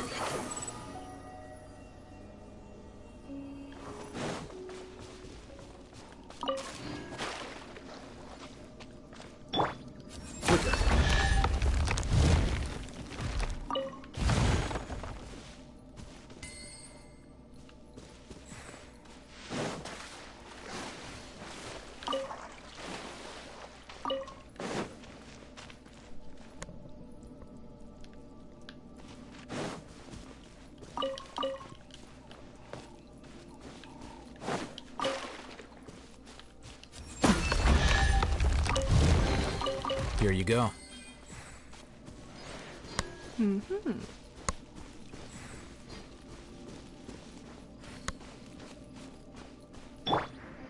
Squall and Fury.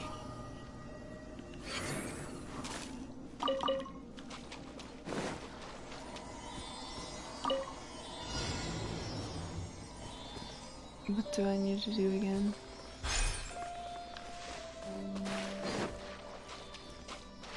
Quit following me. The wind rises.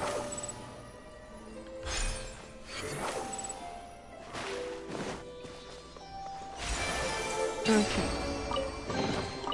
Unnecessary.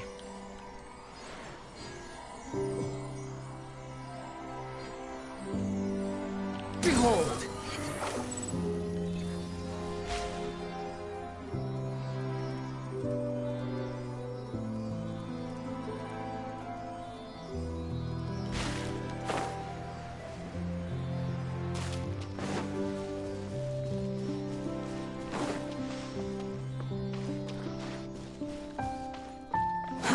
Too slow.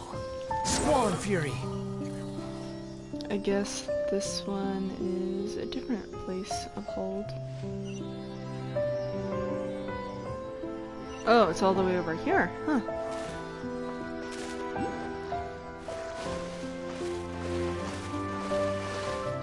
The wind rises.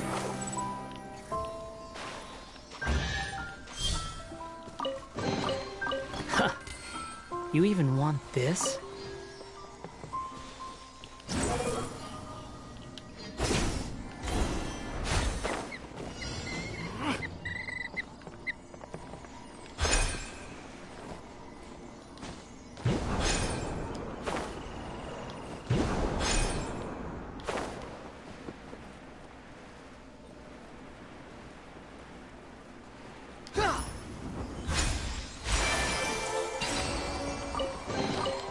Unnecessary.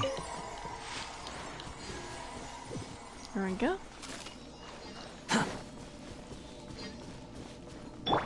Flicker. Flicker. Flickering. Can I now do this?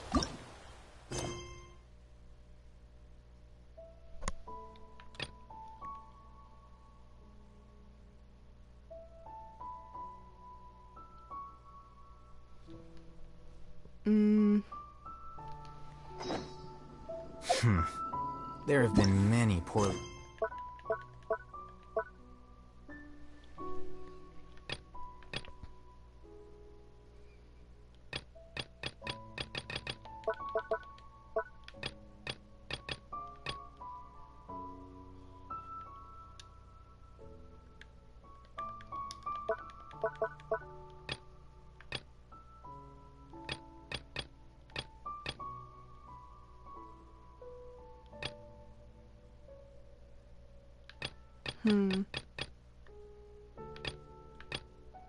written applications lately. I guess I'll just... A Parade of Province Act 2.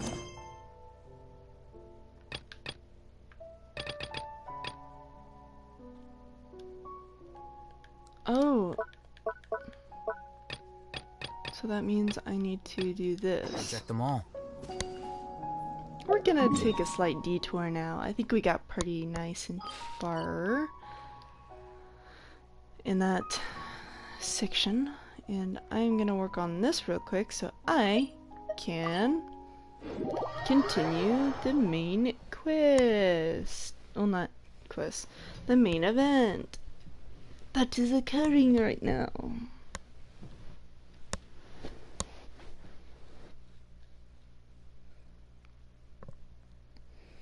And to do so, my bad. To do so, I need to do this one. Either get it started or finish it. Which I don't like the thought that it might take long.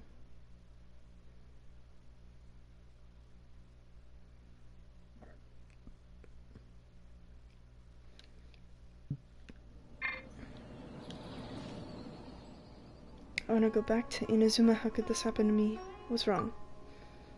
Traveler, don't even mention the novel. Those researchers working on Janus TGC are barely holding it together.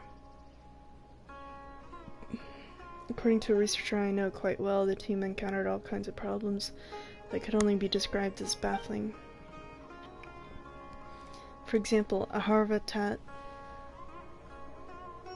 researcher suddenly asked a question one day. He said that if the effect descriptions on the cards are too long, it might discourage people who aren't used to reading long blocks of text from playing the card game. Researchers are used to reading large chunks of text and aren't affected by this issue, but long descriptions could very well turn potential players away. So he suggested cutting the amount of text on cards in half to make them easier to read. It's not a problem to me, but the researchers are still working hard on this issue. After all, it's all about it's about the player's experience, and the fewer the problems, the better.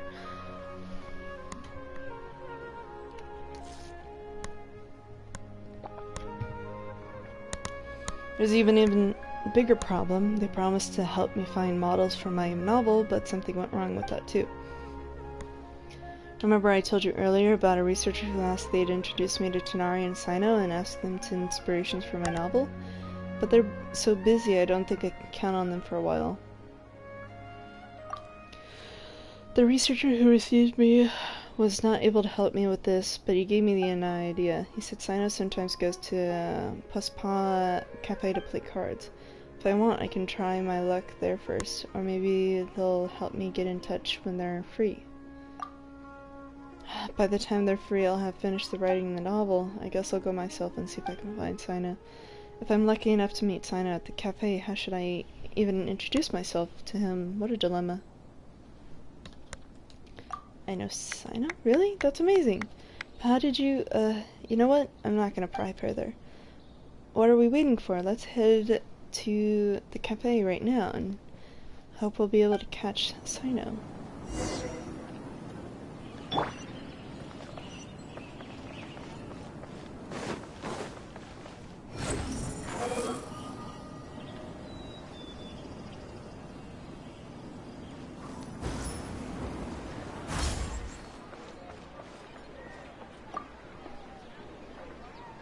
Entering the cafe.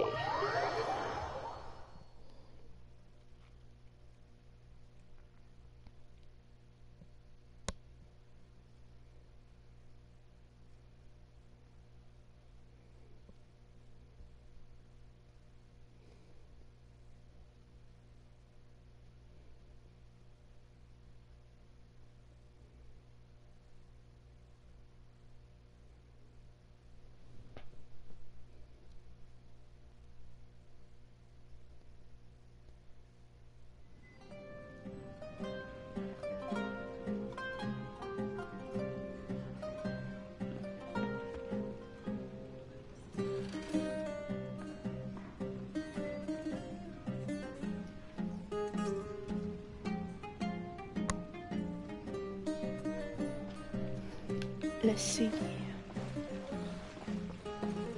He said no. Shh, isn't that Sino? Look at his outfit. Is that him? In that light, his hair looks bluish green. Look at his outfit, his hairstyle, and the hair color.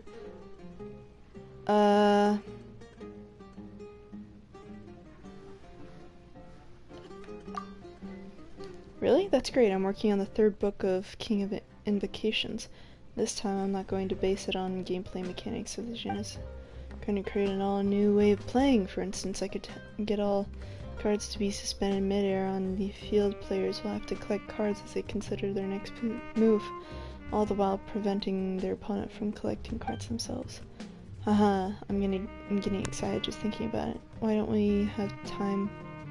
We don't have time for the right now.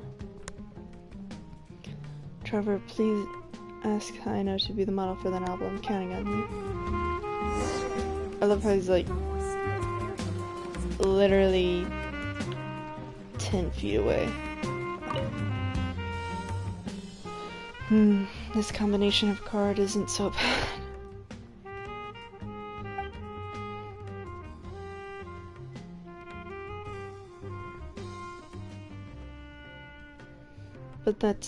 But they're not strong enough to deal with quick attacks. What are you up to, Sino? Mashino? I didn't expect you to see you here. I'm in the middle of trying to build a genius invocation deck with a relatively slow attack speed. I'm hoping the deck would allow a player to obtain an abundance of resources and plenty of powerful cards. But to be honest, it's hard to build a deck like that. Currently, in the TGC community, some players prefer to use cards with fast attack speeds. At the beginning of the game, they play a large number of cards in one go in order to swiftly defeat their opponent. But I'm not a fan of this tactic. I prefer to continuously accumulate resources in different ways. Seizing every possible opportunity builds up my advantage and eventually securing the victory. Yes, yes, wonderful! You're just like the main character in my novel. Sorry, I'm... Hello, General Mahamatra. I don't suppose you heard of me. I've read your novel. It's very good. I'm truly honored. In the novel, every time the protagonist is at a disadvantage, he always manages to get the card that wasn't in his deck through various means, then defeats his opponent. This left a lasting impression on me. I understand that writing novels requires taking a creative license, but this way of winning is in a departure from the fundamental mechanics of TGC. About that, well, although I do play TGC a lot, I'm not really good at it, and if you write about the duels with a competitive mindset, it wouldn't make for an interesting story. Is that so? Well, as luck would have it, I just built 2 decks of cards. We can play a few rounds of TGC here. Maybe you'll find some inspiration.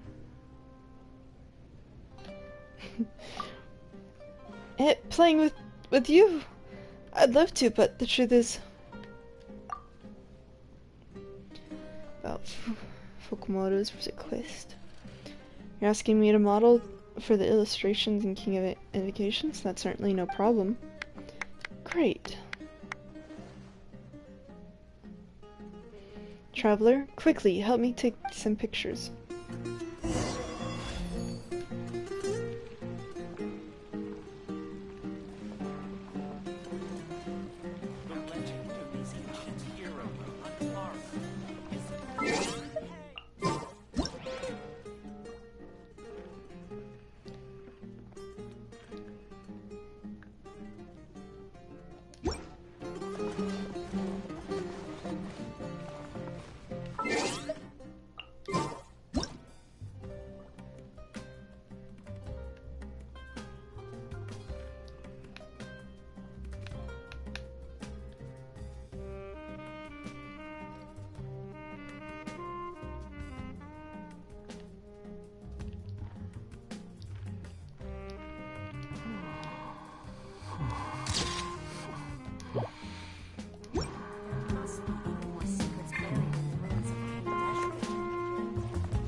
You think I've got a sharp tongue? I just tell it like it is. If someone can't handle it, maybe that's their problem.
Very nice.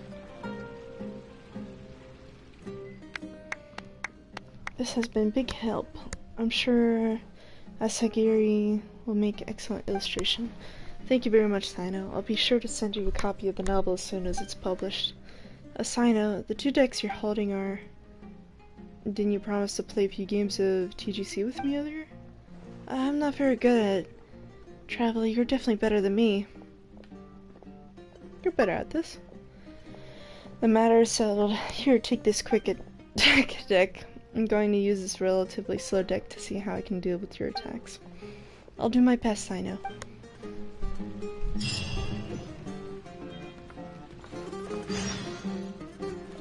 Oh, look at them.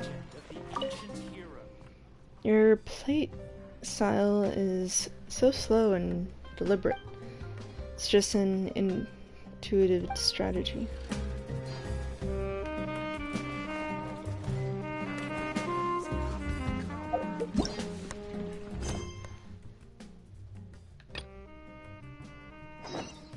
Now I can finally continue with the event story. And they will have voice actors, so I don't have to read it off like I have for the past hour and a half. Yes. I don't want to get dizzy.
This is very slowly.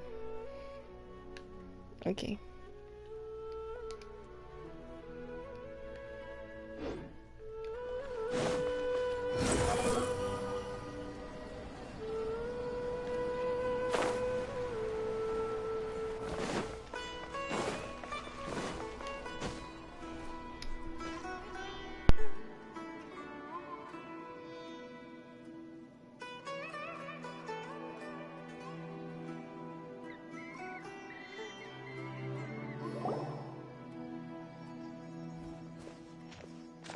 It feels like something's been on your mind this entire time.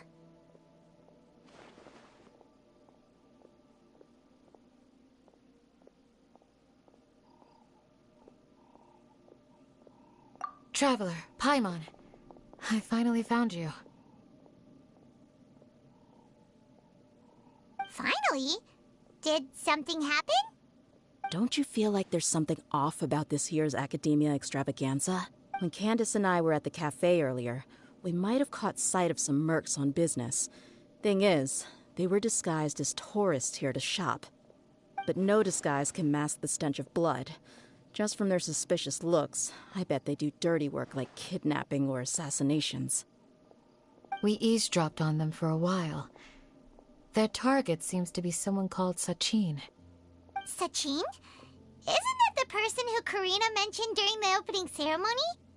He's apparently the sponsor behind the competition prizes and the Diadem of Knowledge, but he hasn't shown himself at all. Sounds like a rich person, all right. It makes sense now. The Eremites have been struggling to make ends meet recently, so a lot of groups have been doing private work that involves the rich. In their words, one gig sets you up for half a year. Just one job like this nets them enough mora to take it easy for a while. The extravaganza has brought many tourists to Sumeru City all at once, so it's likely that they took advantage of the bustle to sneak in. Dia and I wanted to directly capture them, but They were on guard and made some excuse to slip away.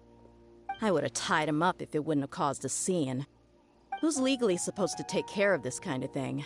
The Matra or the Core of 30?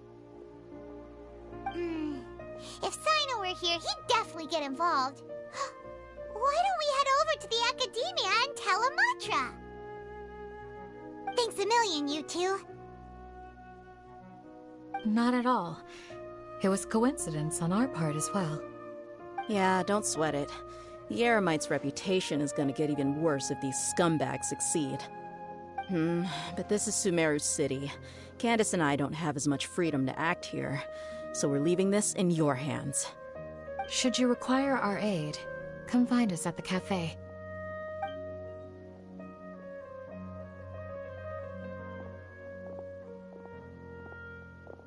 Paimon's noticed that something's bugging you. Is it the extravaganza? 'Cause Paimon's starting to think that there's more than meets the eye here, too. But thinking like this isn't doing anything. Let's just go find Amatra.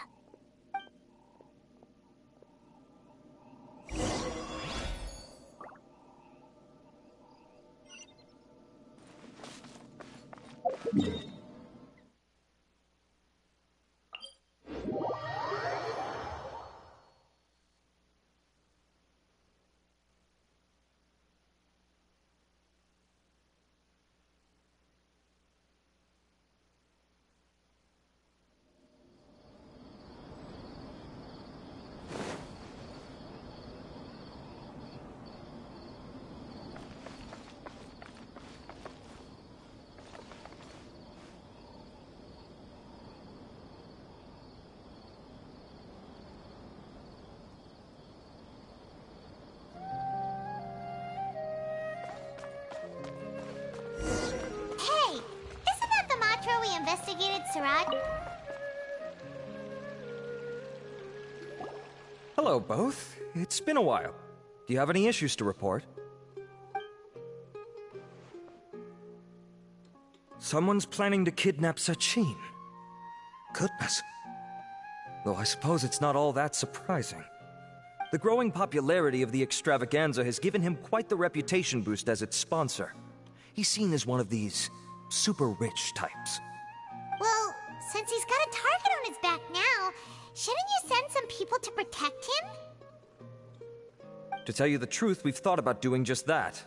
However, Sachin apparently prefers to spend most of his time out doing field work, and hardly ever comes back to Sumeru City. No one has been able to contact him. Our only lead is something he once said. Each time the Inter-Darshan Championship is held, I will be watching from close by to choose a suitable person to inherit my estate. Assuming he remains committed to that promise, then he must be right here in the city somewhere. I suspect that the Eremites in question must have heard about that as well, and decided to come here and try their luck. So, they shouldn't know where Sachin is either, right? I would assume not. Anyway, Mahamatra Saino is still on vacation, so I'll handle this. Don't you worry. A couple of kidnappers aren't going to get very far in Sumeru City these days. I have my ways of forcing them out into the open. All of that said, if you're interested in Sachin's story, why don't you try tracking him down as well? The sooner we ascertain his whereabouts, the quicker we can act to ensure his safety. I mean, you could task all the Matra and the whole Core of 30 with someone's protection, but if the client doesn't show themselves, there's nothing we can do to help them. Fair point. Guess we should start searching for him too, but where should we start?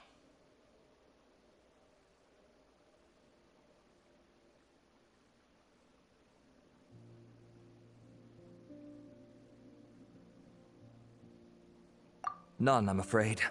He's never committed any crimes or broken academic protocol, so we don't have a very detailed file on him. I've heard that Alhaitham has now stepped down from his post as acting Grand Sage and is back to being the scribe again. Maybe it's worth checking to see if he knows anything. Good idea! Okay, we'll head back to the extravaganza venue and see if we can find him.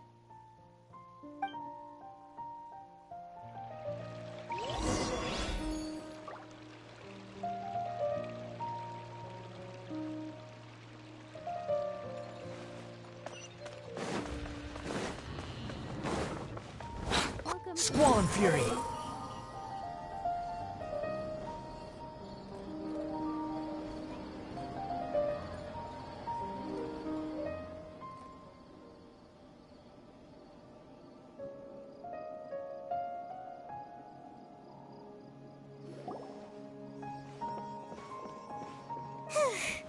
Hey, Nilu, have you seen Alhaitham anywhere?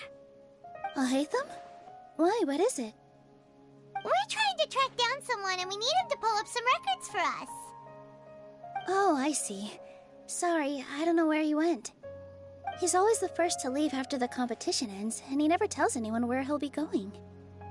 Huh. Yeah, actually, that sounds about right for him. Let me think. To be honest, he doesn't seem very interested in the extravaganza, so he probably doesn't stick around longer than he has to. To him, being a commentator is just extra work he was roped into. Do you guys know of any places he'd go after work? There's still one more round to go. Would he really go to a tavern in the middle of the competition? Oh, here's a thought. Maybe he just went straight home. Paimon remembers that his house isn't that far from here, so we might as well check it out.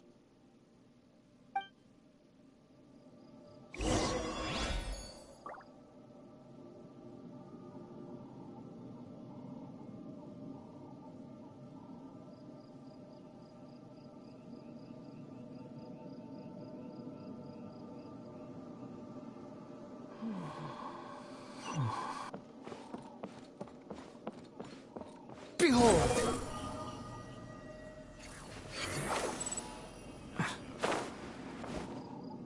We'll deploy more people at peak times to ensure the academia... Squall and Fury!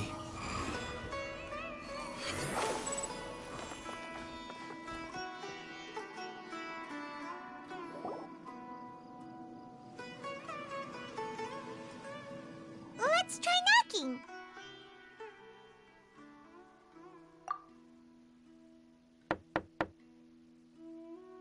No answer? Maybe no one's home. Hello? Alhaitham? Are you in? We need your help with something. Oh, it's you two? Oh, Kaveh, you're home! Come on in, I'll get the door for you. Oh, we get to see the roomies. Oh? Kaveh just seem a bit distant. Hopefully it's not. Some perpetrator, I don't know. But yes, we finally get to check out the place.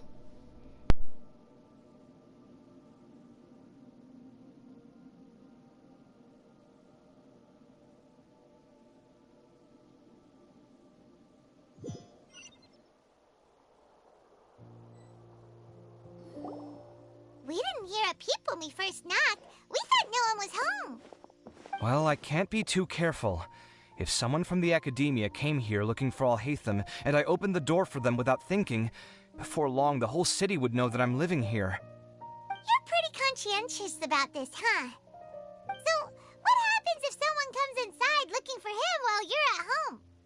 It's fine, as long as I stay in my own room. Anyway, why would someone just barge in here looking for him? Most people have better things to do.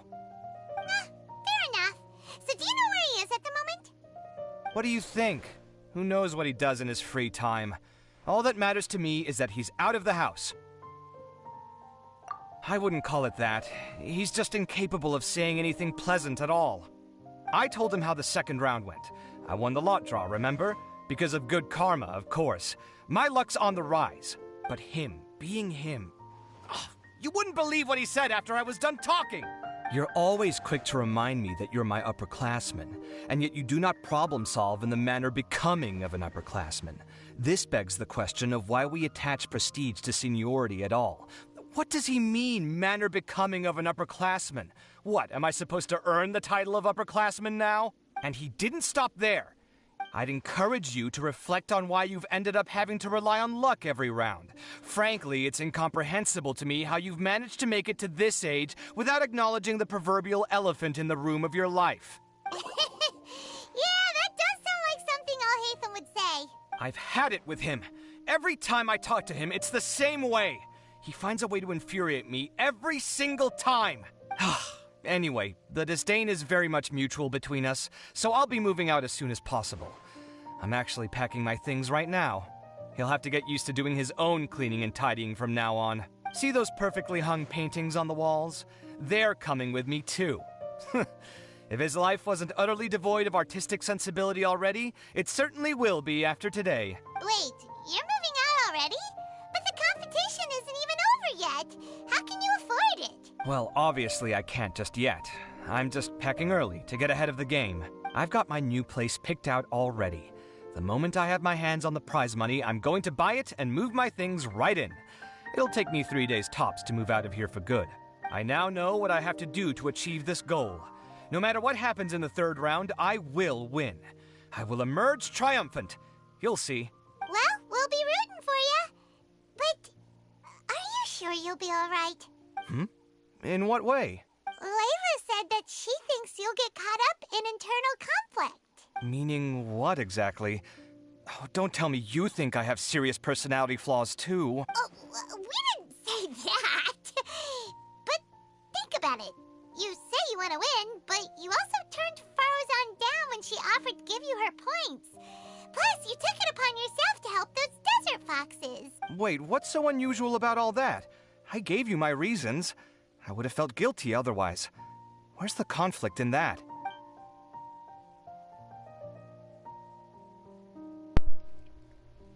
Why would you feel guilty? Well, when you put it like that, yes, why indeed? It's a good question. I guess it's just in my nature. Plus, if I just did nothing, then there'd be no escaping the blame if something bad came of it later down the line. But thinking like that all the time must make your life so exhausting. Not to mention that by helping out, you put yourself at risk. Fainting in the middle of the desert, for example. Was that really worth it? It's complicated. Look, let's maybe leave this conversation for another time. What was it you needed Alhaitham's help with, anyway? Sachin?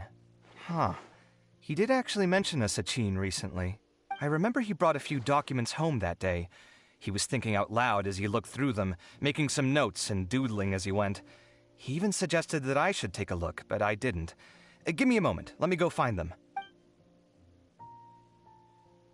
Ooh, that's a nice lounge couch.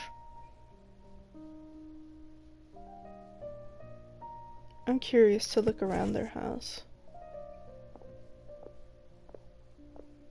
This is the one. Here, take it. You sure he'd be okay with this? With taking liberties? He's certainly okay with helping himself to my beer whenever he pleases. And anyway, he did ask me if I wanted to read his notes. I didn't see the point at the time, so he just left them on the side. He doesn't leave documents lying around unless he's okay with other people reading them. It's fine, I promise. Cool, if you say so. Okay, let's see what he's got on Sachin.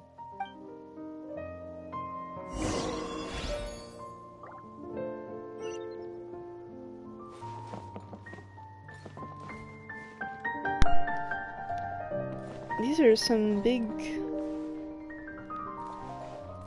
couches. One with a plate.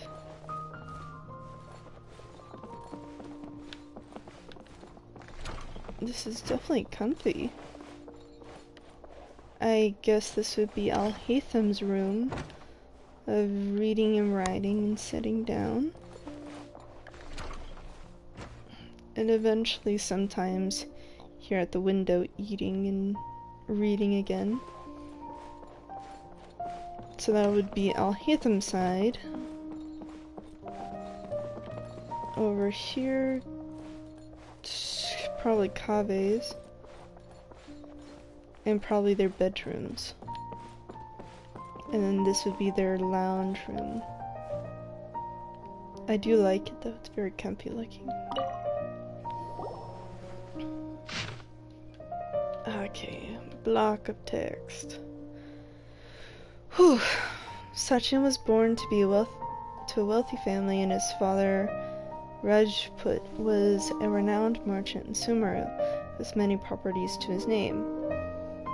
At the age of 9, Sachin enrolled into the Vahuma and achieved excellent grades. At the age of 15, he completed all of his courses and graduated first in his class.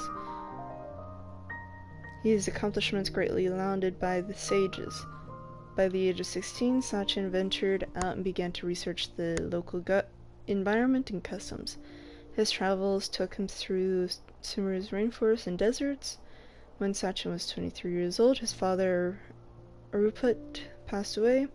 Sachin returned to Sumeru City to take over his father's business and spent 2 years there.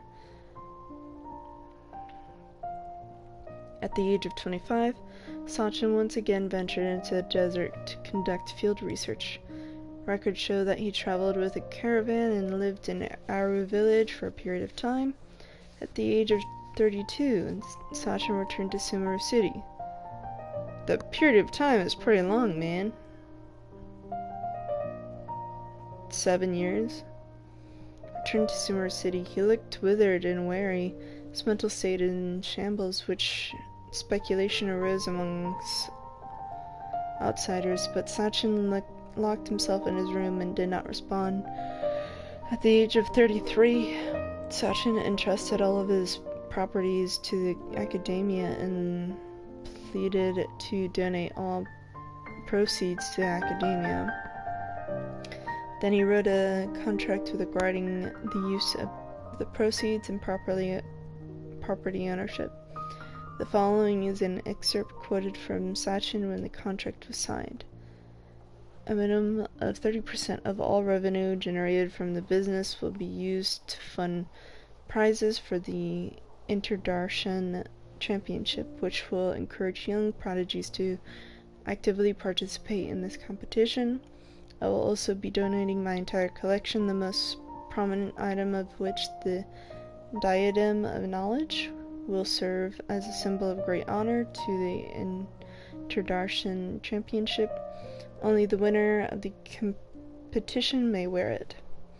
In addition, the Academia is only given the right to maintain and manage my properties. Ownership of them does not belong to the Academia, nor does it belong to me.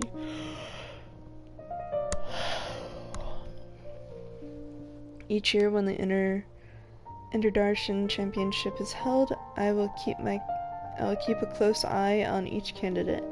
If I particularly identify with a participant, I will reveal myself.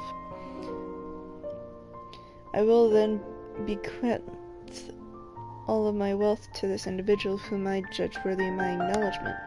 They will have the usage right to all assets and proceeds under my name. I hope the Academia will respect any and all decisions made by the person.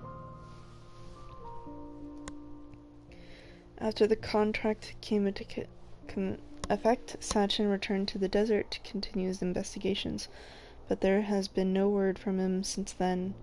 Many claim to have seen him in the desert, but none of such claims have been verified. 20 years have passed since then. And he was 33, last recorded in his age. He would be in his 50s. That was a lot of information. Paimon's getting a headache. So, to sum up, Sachin put the Academia in charge of managing his estate and went off to do research, right? He even said that if he really liked one of the contestants, he wouldn't just give them a reward, but his entire estate as well. Oh, that must be worth heaps and heaps of Mora. What?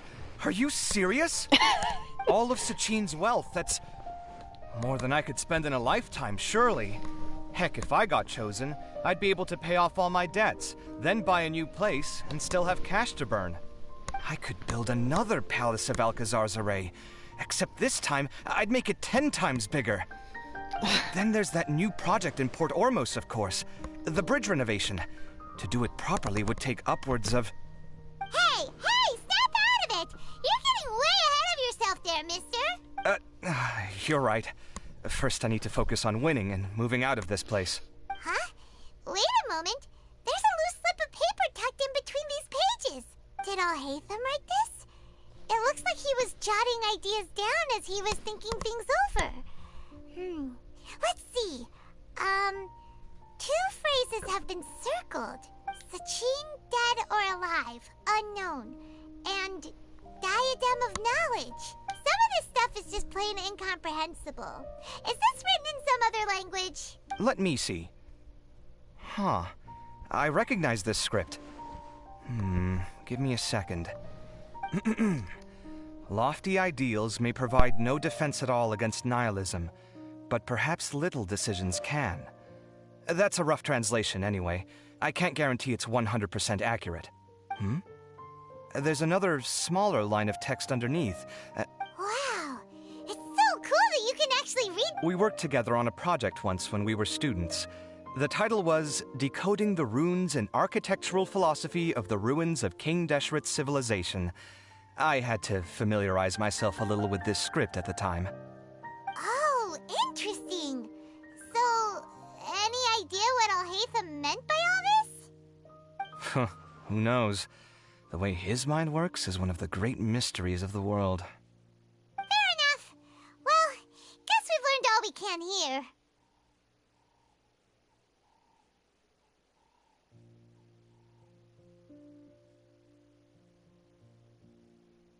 Yeah, he better catch those crooks. But until then, let's just head out for a stroll.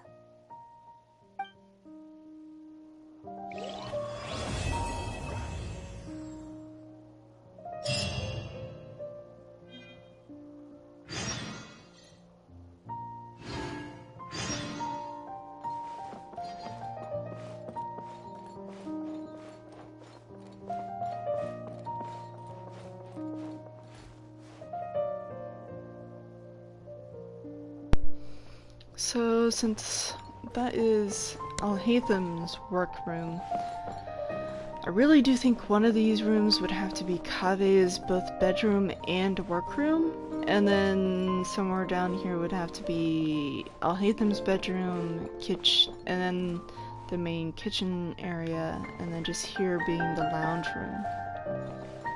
Which, they have lots of stuff for just relaxing here. Little decisions. What could have been going through his mind when he wrote that?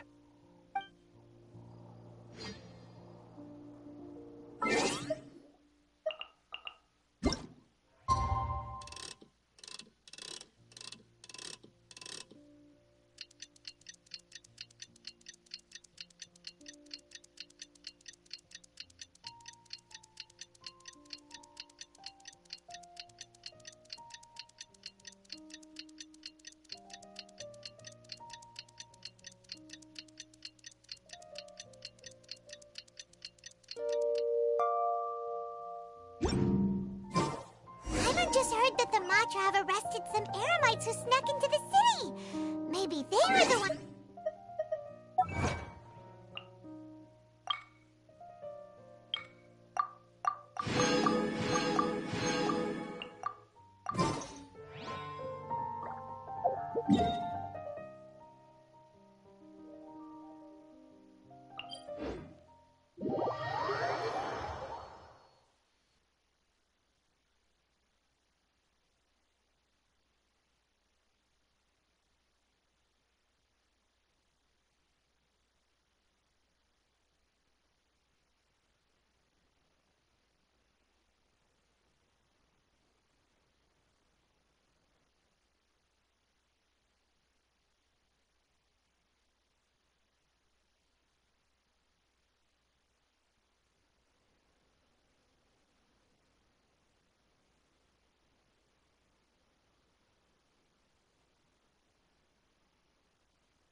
You're here.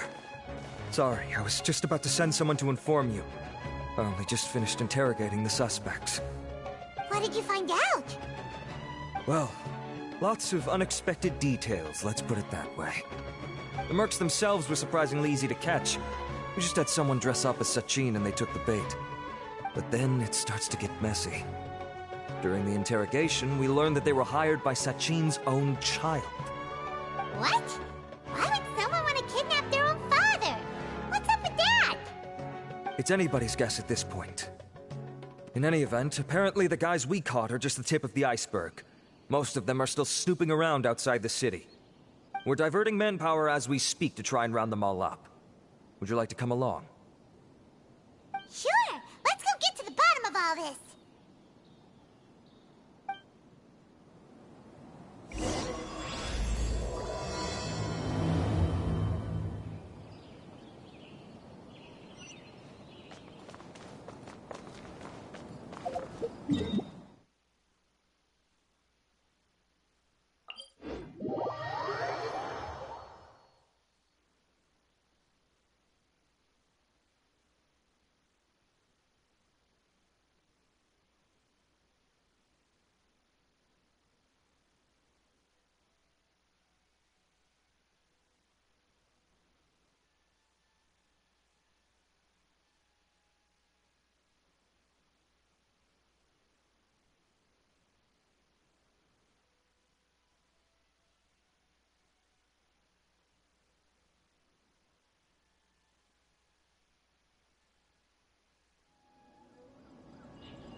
The wind rises.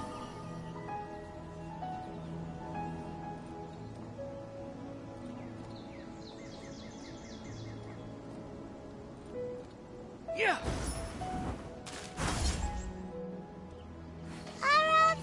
Are you sure this is the right place?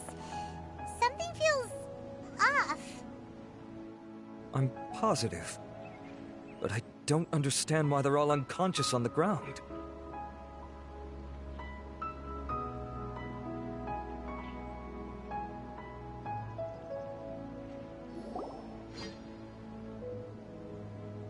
Boss, we got more company.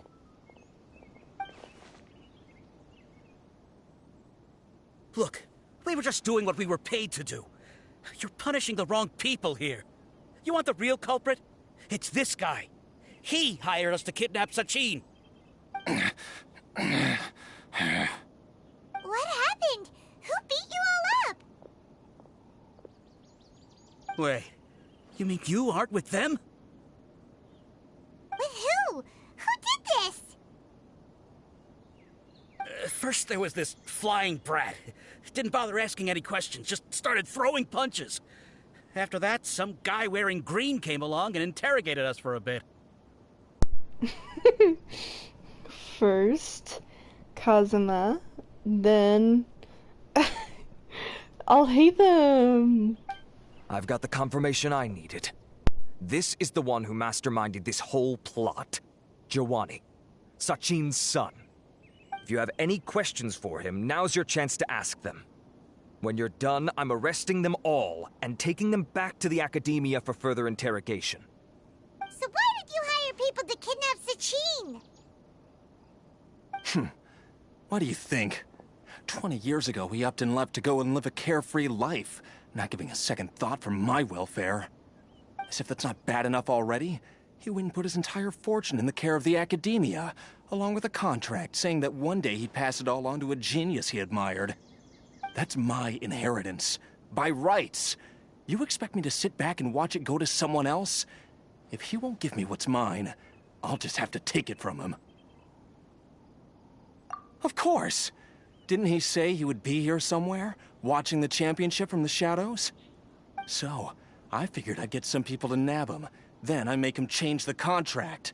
And if the Academia doesn't agree to hand over the goods, I make him publicly announce that I'm his chosen genius. No, the old fart knows how to stay hidden. I'll give him that. He's probably cooped up somewhere watching all this go on and laughing to himself. I already thought he'd gone mad 20 years ago. And who knows what a madman's truly capable of? Diadem of Knowledge? You mean that thing he donated to the Academia? Well, I can tell you that it's very expensive. He sold a lot of assets to purchase it back in the day.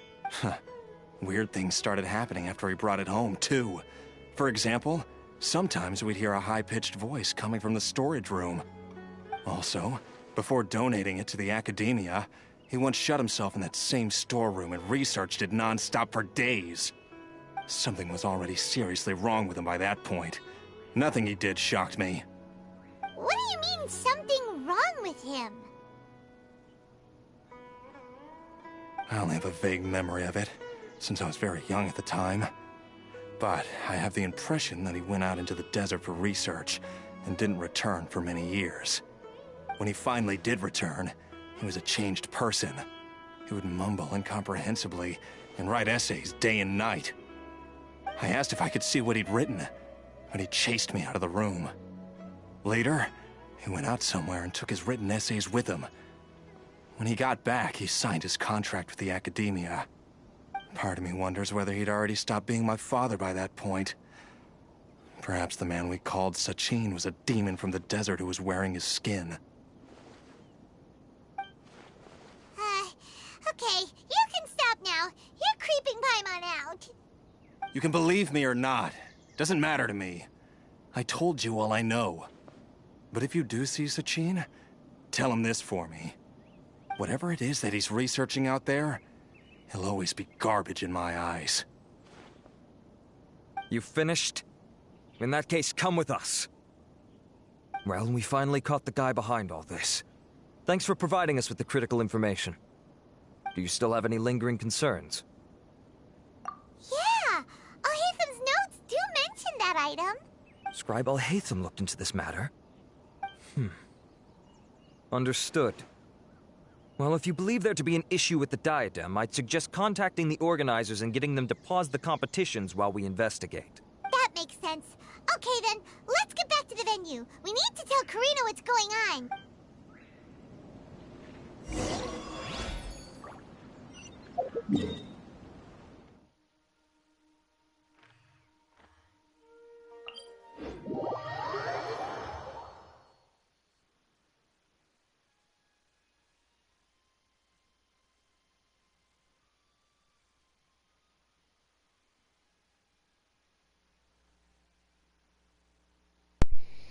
Even though this story part is in its own way urgent, I think I'll have to call it a night though,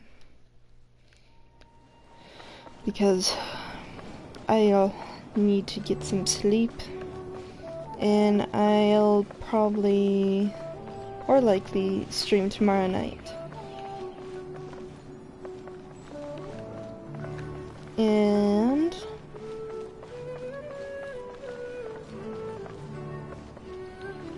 I will leave that to everyone, having a good night and good sleep.